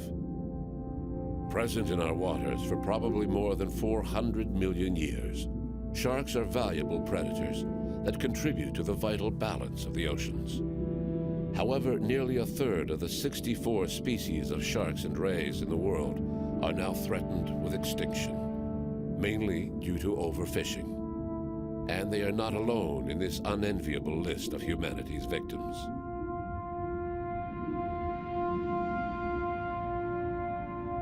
Sea turtles have likely inhabited the oceans for over 100 million years. Of the Earth's 7 species of sea turtles, 6 are on the red list of species that are threatened or vulnerable.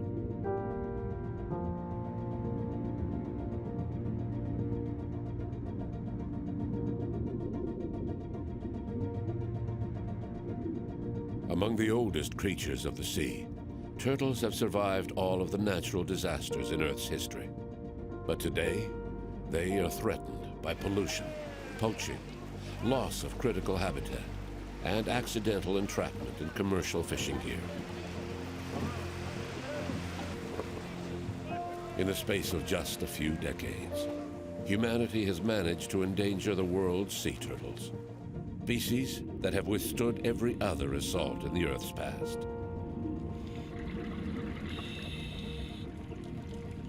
Fortunately, scientists all over the world are organizing to develop effective protection and conservation measures. We headed to Coco Island, famous for its pirate legends and the hidden treasure from Spanish ships that is said to be buried here. It's why we also call it Treasure Island. But for scientists, the real treasure is found in its exceptional biodiversity.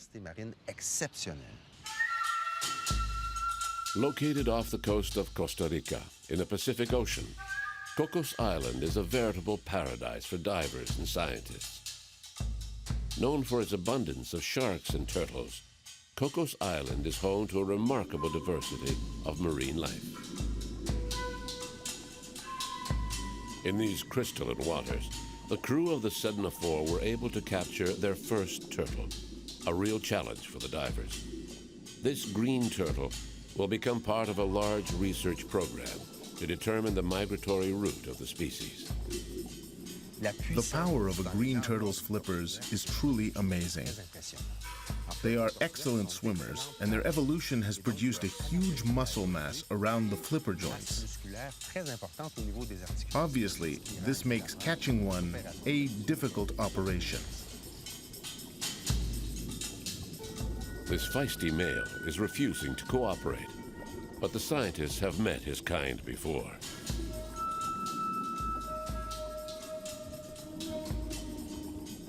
This turtle will be equipped with acoustic and satellite transmitters, which will help us better understand the migratory routes used by the species. Once we got the turtle aboard the inflatable boat, we brought it to the Sedna 4, where a team of biologists was waiting. We have a special lift for large animals, so we lowered it into the Sedna's workshop, where biologists could attach the various transmitters.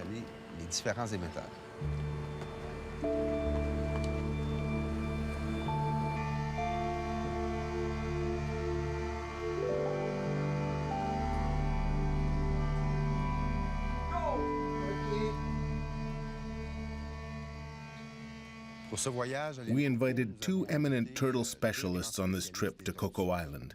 They often work in this region of the Pacific. These biologists became activists out of necessity because they firmly believe that taking real action in the field is the only way to change things. Oh, let me see. Is there any 406.2 there? No. Biologist Randall Arouse has devoted much of his life to the protection of sea turtles. He is accompanied by Todd Steiner, a biologist with the Sea Turtle Restoration Project, an organization dedicated to the conservation of sea turtles and their habitat. Todd and Randall organize yearly scientific expeditions to Cocos Island to monitor turtle and shark populations. Okay. Okay, we hold it here. Okay, so take the measurements and then you do the tagging and I'll tag her. And you can tag her and all. Yeah. Okay, so hold her there, Cheapo. Okay. Okay, put this right there where the skin starts and the shell ends, or like right there, okay. 74 and a half. Yeah, 74 and a half, yeah, let's say 74 and a half. And width? What do you got? 72. 72. This is the first time we've caught this turtle. Hasn't been marked before. We're putting a tag on now, permanent tag. Okay. Check the lock. Check. Perfect. PE 312. Where are you gonna do it? Same place. Right. Okay, it's locked. PE 313. This is an acoustic tag, and these are the same tags we use for the sharks. And since we already have a system of listening stations around the island for the sharks, then we use the same system for the turtles. Okay. Okay. We've had turtles with the tag on for over a year, sometimes a few months. And so sometimes it seems like they're pretty permanently in there with cables and everything, but they do fall off. In the old days of sailors, couldn't keep fresh meat on board for very long, so they would stop at islands like this, grab turtles, put them on their back, and they could last for months. Come down once a week, just pour some water on it to keep it from drying out, and then they could use the meat as they needed. So turtles played a major role in the exploration of the world. Okay. The green turtles of the Caribbean that people are more familiar with are purely vegetarians. They eat turtle grass, which is an algae. So they grow very slowly. This satellite transmitter will send a signal up to a satellite up in space, and then that will send the signal to my computer, and I'll know right where this turtle is every day. We're trying to understand what the migration routes are. So when this turtle's here at Cocos Island, it's protected because there's a 12 nautical mile no fishing zone. As soon as it swims out of that, we don't know. It could get caught on a fishing line and be killed. So our goal is to understand where these turtles go and then create marine protected swimways. So if they're swimming to Galapagos, we want to connect their swimways. We want to understand their migration routes and be able to protect them by closing fishing areas.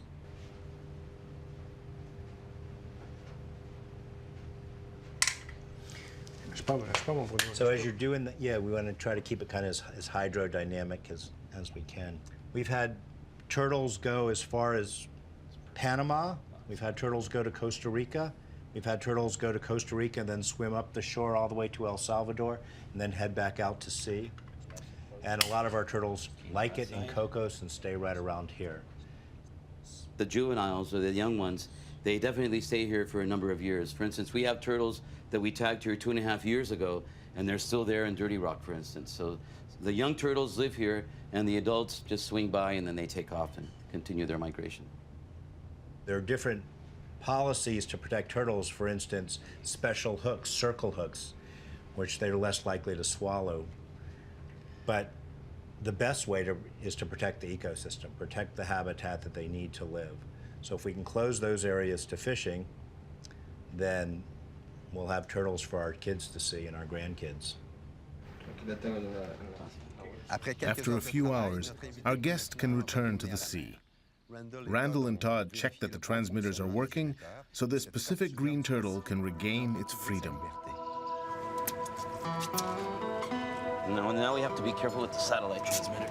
So let's do The transmitters on this green turtle will provide scientists with data on its movements. Okay. I'm basically, yes, in love with turtles. This adult male has nothing to fear within Cocos Island National Park, but the protected area extends only about 12 nautical miles around the island. Beyond this border, turtles and other migratory animals of the island risk getting caught up in the baited lines of the long-line boats.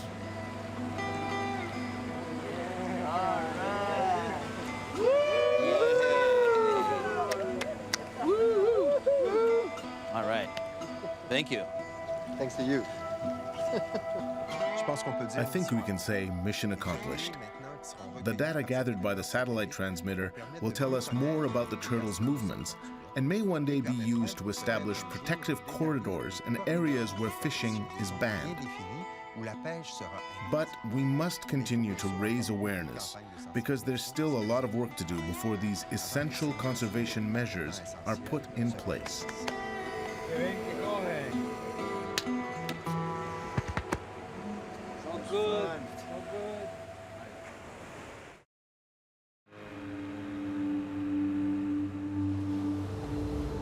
The Sedna heads for the Guanacaste region of Costa Rica. Known for its white sandy beaches, the area attracts tourists from all over the world.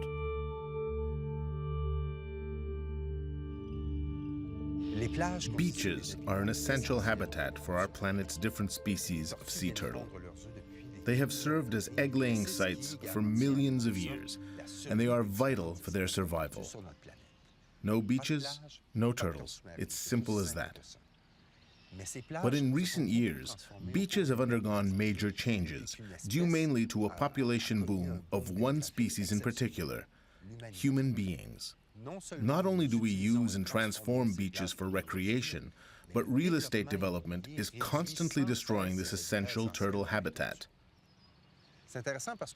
Once female turtles reach sexual maturity, they return to the very same spot where they hatched to lay their eggs. This may be 15, 20, 30, even up to 40 years later in some species. After all those years, the turtles often return to find the beaches occupied by houses, lights that disorient them at night, or hotel patios. So the turtles often have a hard time laying their eggs safely.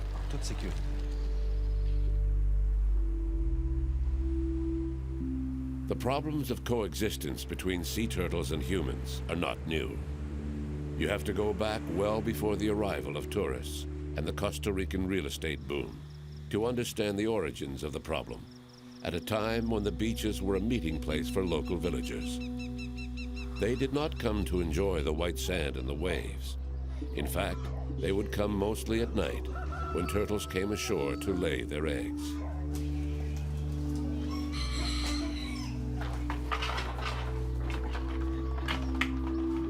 Some Costa Ricans still remember that not-so-distant past, when local traditions contributed greatly to the decline of the turtle population. What do the leatherback turtles mean to you? I feel there's something beautiful. They're so natural to me, a part of my life that I would never want to disappear. I remember that when I was young, my dad used to take us to the beach. He would say, "Let's go to the beach to collect eggs." It was normal to do that? Yes, but only to eat, never to sell. It was part of the culture. Yes.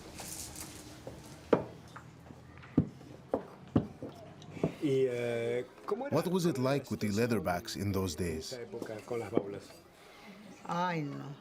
It was beautiful. There were so many of them, so many leatherbacks. It was incredible to see them on the beach at night. Biologists used to say that the leatherbacks would disappear, but we didn't believe them because there were just so many. Every season they'd say that we needed to protect them. And they were right, because we started seeing less and less.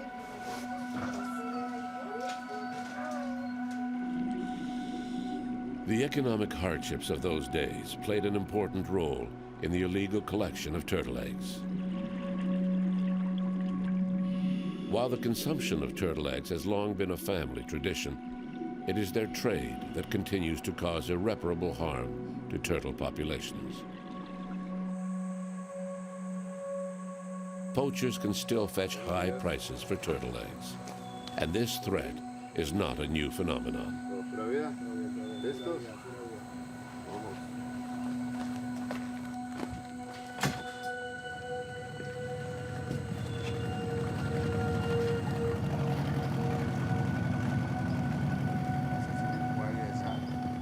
One repentant poacher agrees to talk about it.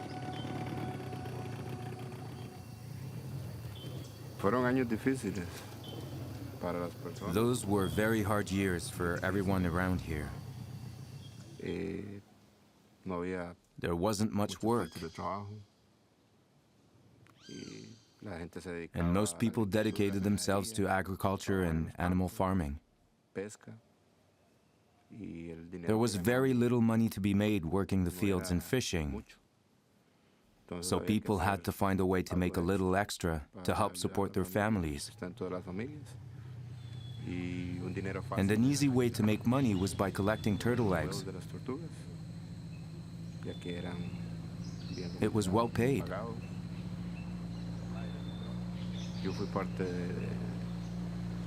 I also did it.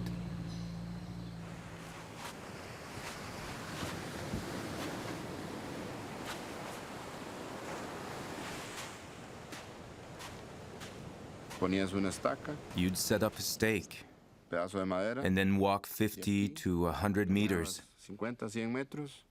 maybe even more, and then put up another one, which meant that all the turtles within those boundaries were yours.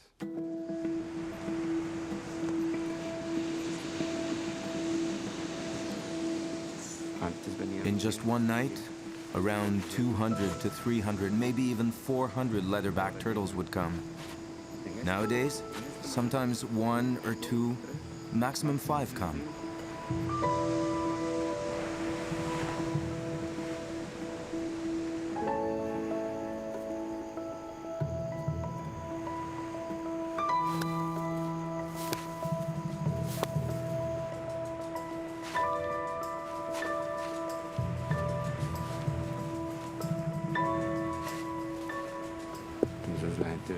People would come to the beach, wait until the turtles laid their eggs, and collect them.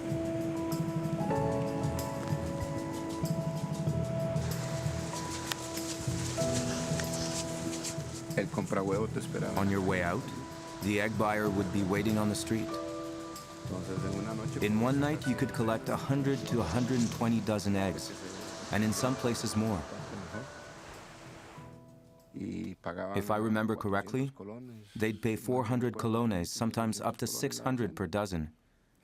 So as you can see, 100 dozen at 400 colones was good money.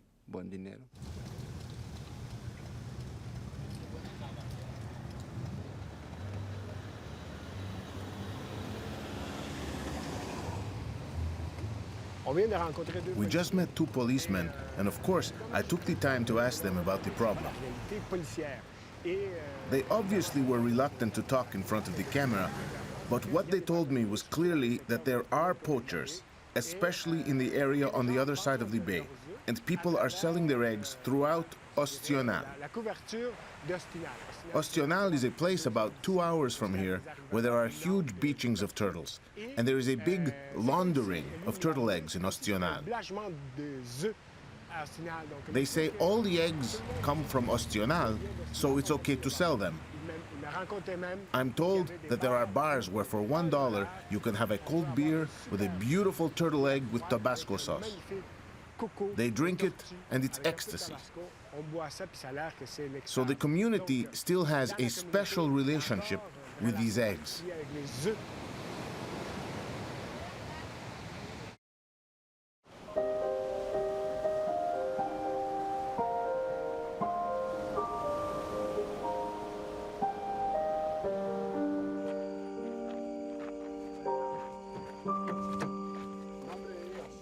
Rodney Piedra Chacon is director of Las Bolas National Park. Rodney and his team will spend the night on a small, isolated beach. Another long night spent protecting turtles from poachers seeking to steal the precious eggs.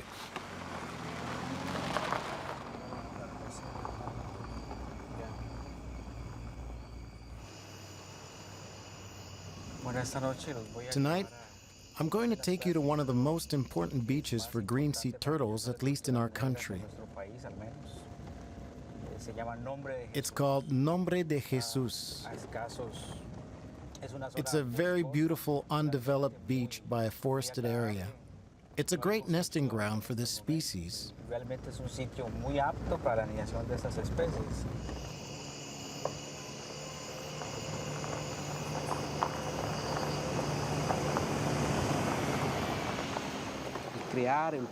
To protect endangered species like this one, it requires commitment from everyone.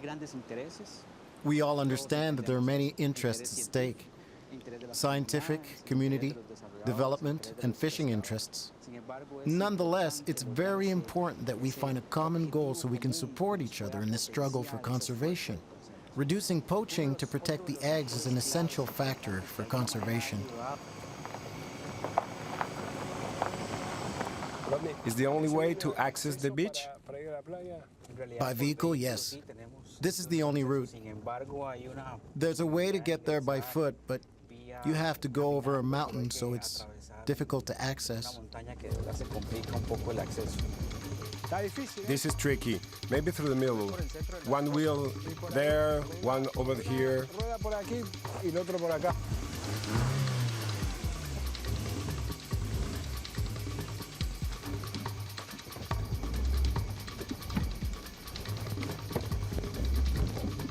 Listo. Made it.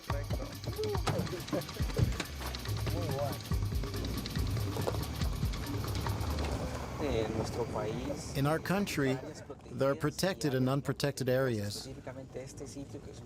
At present, this is a very important nesting ground. So to ensure the conservation of this species, we're putting a lot of effort into creating a management strategy for this area.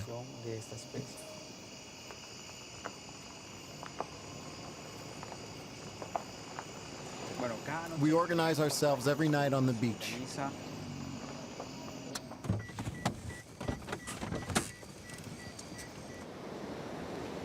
One of the first things we do is walk the whole length of the beach together.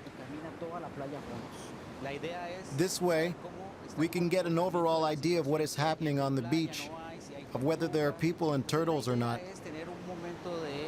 The idea is to have some time to calmly analyze the situation. When we find tracks, we stop and follow the trail to see what the turtle is doing, and immediately we all get to work.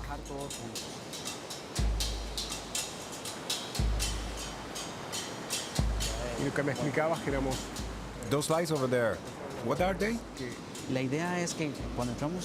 The main reason we all come together is so the egg poachers see a big group of conservation workers and know that we're here to back each other. 3, 4, 5 que están respaldados todos juntos.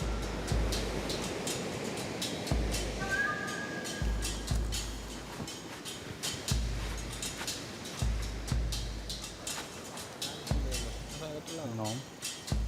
Sí, ya vi.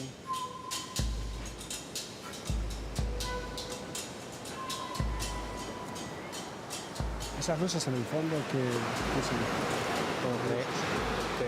We think they may be egg poachers, so we'll have to be more careful from now on. Con más cautela.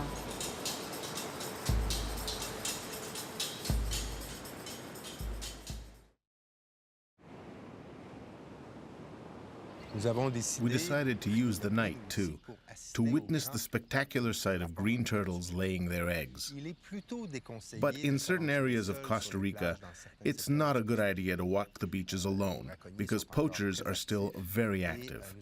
So we decided to accompany a team of biologists from Las Bolas National Park in their work to protect egg-laying sites. In recent years, turtle egg poachers have started working with drug traffickers in certain areas of Costa Rica. Poachers can earn up to $300 a night by selling eggs on the black market.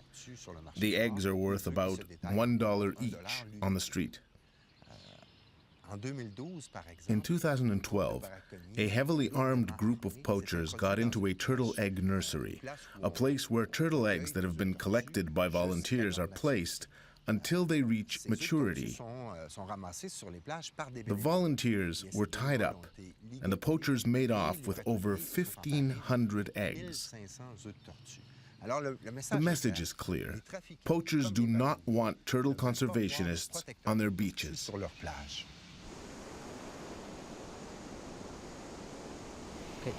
We'll start by measuring the length and then width of the shell. You can check on the other side to see if the turtle has a metal mark or tag.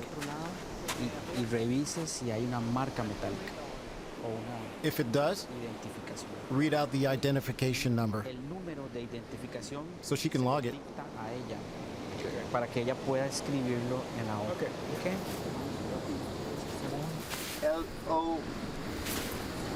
LO628. Listo. Escriba ahí. ¿Cuánto?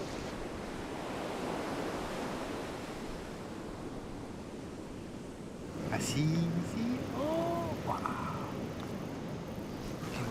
I'm going to dig a bit so we can see better. It's a little complicated right now because there are many roots. Do you want help? No, that's all right.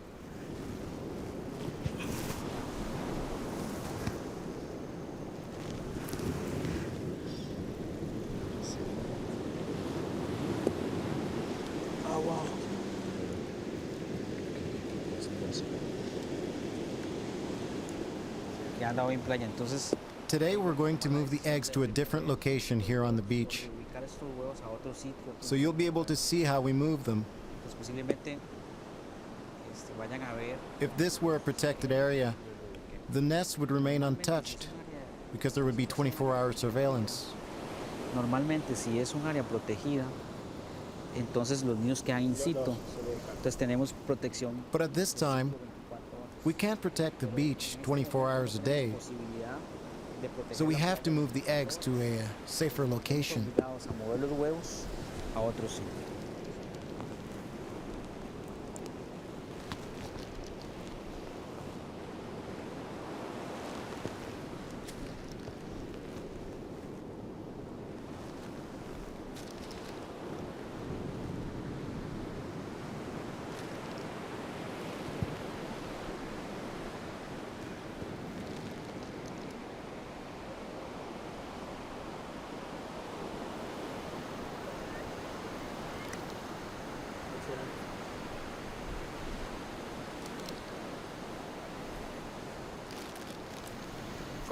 How many are there? There are 56 at the moment. How long does it take?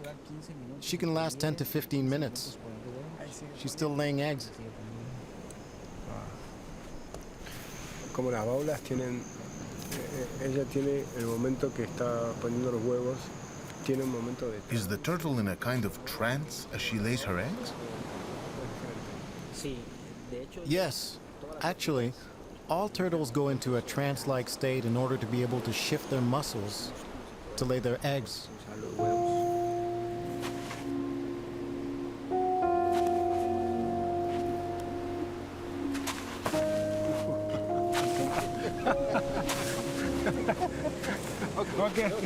Por esa razón. That's why. When she's done, we have to leave because she starts moving.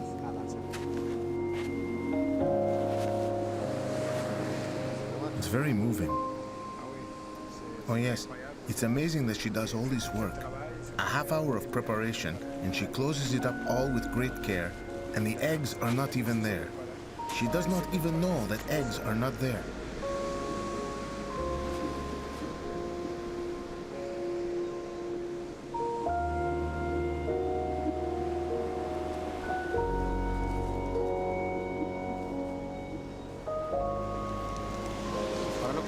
What we're going to do now is bury the eggs in another location on the beach.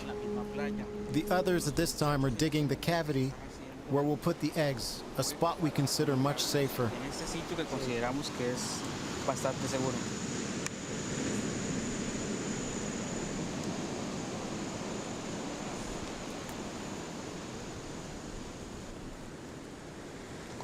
How deep will it be? La idea es que The idea is that the depth of the nest has to be similar to the depth the turtle gave it, excavó la tortuga so between 45 and 50 centimeters. a 50 centímetros. En este momento, Once we've reached the right depth, we'll carefully place the eggs into the cavity. la adecuada, vamos a moverlos en el sitio.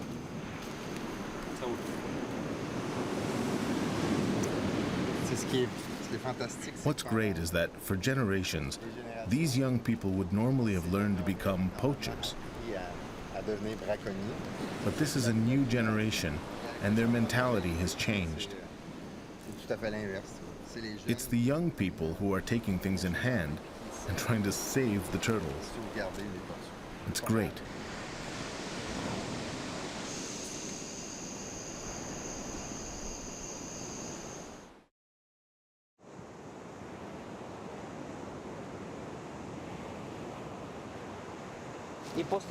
After, we'll place an aluminum tag that will allow us to identify the nest in the next 45 days, when the hatchlings emerge.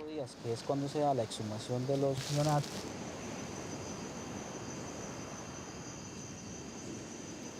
Ahora lo que vamos a hacer Now, we'll bury the nest. es echar arena en el nido. And Luis will pack down the sand as best as he can to protect the La idea eggs. es compactar lo más que se pueda para que los huevos After that, we will mark the nest in relation to that stake over there. Vamos a marcarlo con respecto al mojón que está allá. If the poacher find the little stick.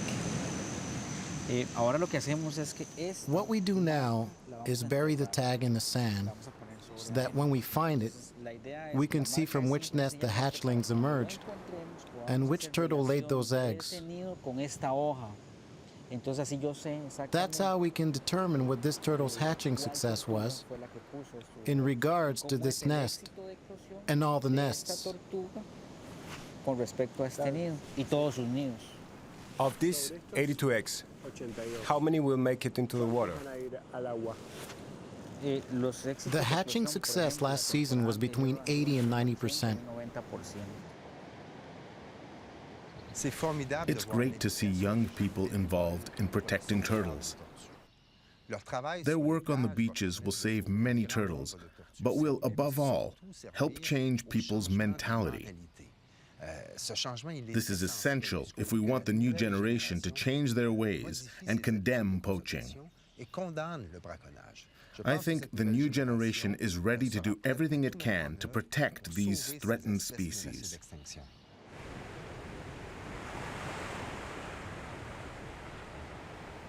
There aren't many egg poachers left.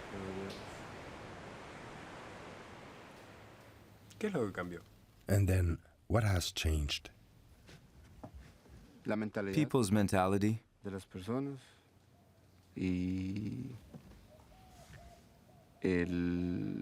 And the fact that Tamarindo has developed into a tourist destination,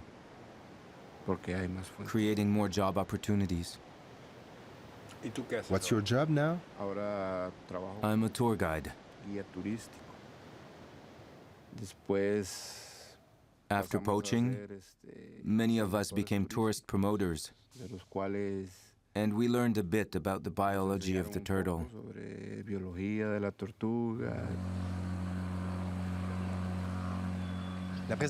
There are far fewer poachers on the beaches around Guanacaste now, especially since Las Bolas National Park was created.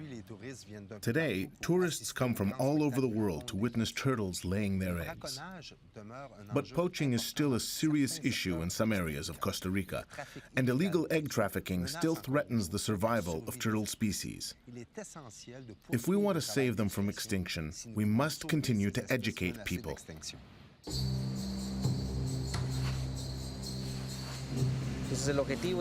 Our objective is to maintain the turtle population that nests in the area. And to do that, We need to make sure those eggs are laid and hatched here. We believe that our efforts are essential if we want to preserve such an important and beautiful species.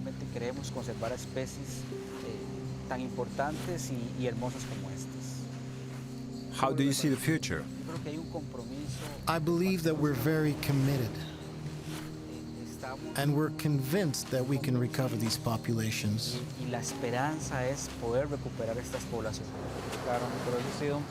It's been a very long process trying to educate people. It has required strong commitment. But by the number of people now getting involved, I think Costa Rica is becoming more environmentally conscious and committed. Not just the organizations, but the communities themselves are becoming involved in protecting their resources. They are becoming empowered by making this struggle their own. I think the fact that we're out every night, 6 or 7 hours trying to save these nests, is so very important. I know we might not see the results of our efforts in the short term, maybe not even in our lifetime, but most likely our children will see the results in 20 or 30 years. And they'll know that all the efforts of conservation made by those who started this were worth it, and that they must continue.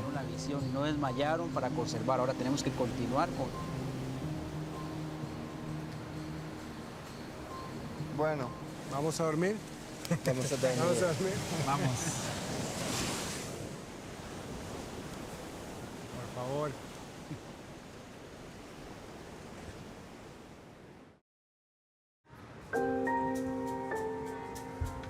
The magnificent Playa Grande Beach in the Guanacaste area is a favorite destination for day tourists. But at the end of the day, the tourists must leave because the beach is now a protected area. After nightfall, no one is allowed on the beach, with the exception of a few biologists and volunteer patrollers. At night, this beach belongs to one of the oldest and most remarkable creatures of the sea, the leatherback turtle. At high tide, this female leatherback turtle comes ashore to lay her eggs, just as others have done before her for millions of years. For over 20 years, the organization, the Leatherback Trust, has protected the turtles of Playa Grande. Biologists James Patilla and Frank Palladino have been part of the organization since its beginning. In all those years, they have fought many battles. It's an animal which has a flexible shell because it's not hard bone. It's got little bones with cartilage in between.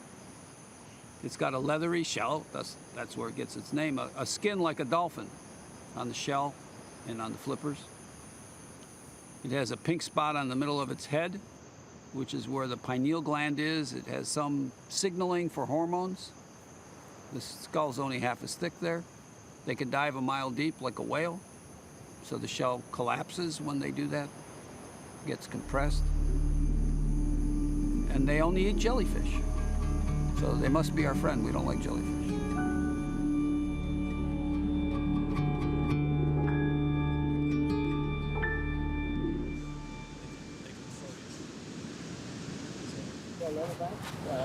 She looks to be about 145 centimeters long, probably around 18 to 20 years of age. And she's finished nesting. She's now in the process of early bearing. But you can see how delicately she's using her hands to pat the sand down and to pack it so that the eggs are in a nice location.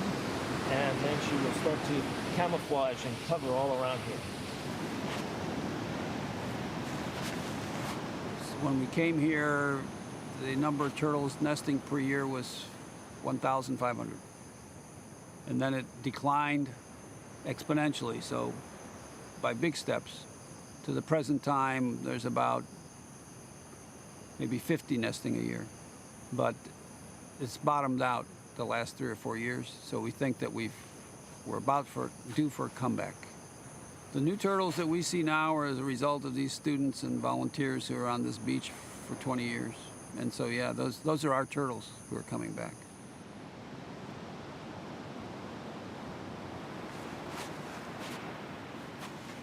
you have an opportunity to see a dinosaur come out of the ocean and do all these very intricate behaviors. And I don't think there's anybody who ever walks away from this beach after seeing this experience that hasn't been awed.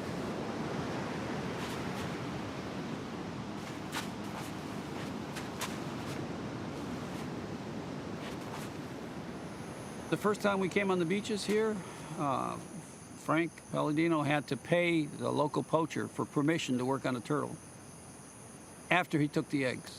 Then he was okay if we studied the physiology of the turtle. After the park was founded and we got more involved and Frank taught the people English and we taught them some biology, now those poachers all became guides, ecotourism guides, so they make more money, cleaner. Now at this point, their children are the guides. Right now, this is a national park. There's national park guards. We have very good protection. There's an occasional poacher, which is usually a stranger who's come into town, and a lot of times they're Nicaraguans that come down here to work on construction of homes and so on, and they want to make some quick money so they can catch a bus and go back home and visit their family. But for the most part, the local people are no longer the poachers. As a matter of fact, whereas before they were against the park, it is the local people who are the strongest supporters of the park.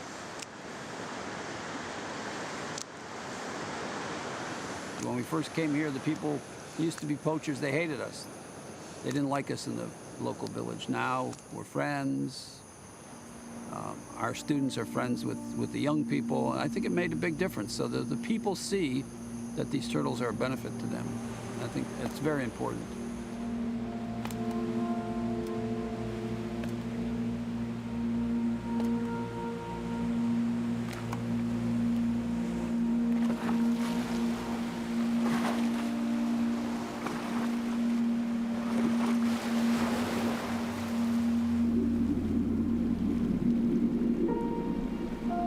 The relentless work of Frank Palladino, James Spotilla, and countless volunteers is truly inspiring and proves that mentalities can be changed. But in certain areas of Costa Rica, much work remains to be done. For example, in 2013, a 26-year-old biology student named Jairo Mora Sandoval was kidnapped from a beach in Costa Rica along with 4 other patrollers. Drug traffickers and poachers were fed up with turtle protection campaigns and wanted their beaches back.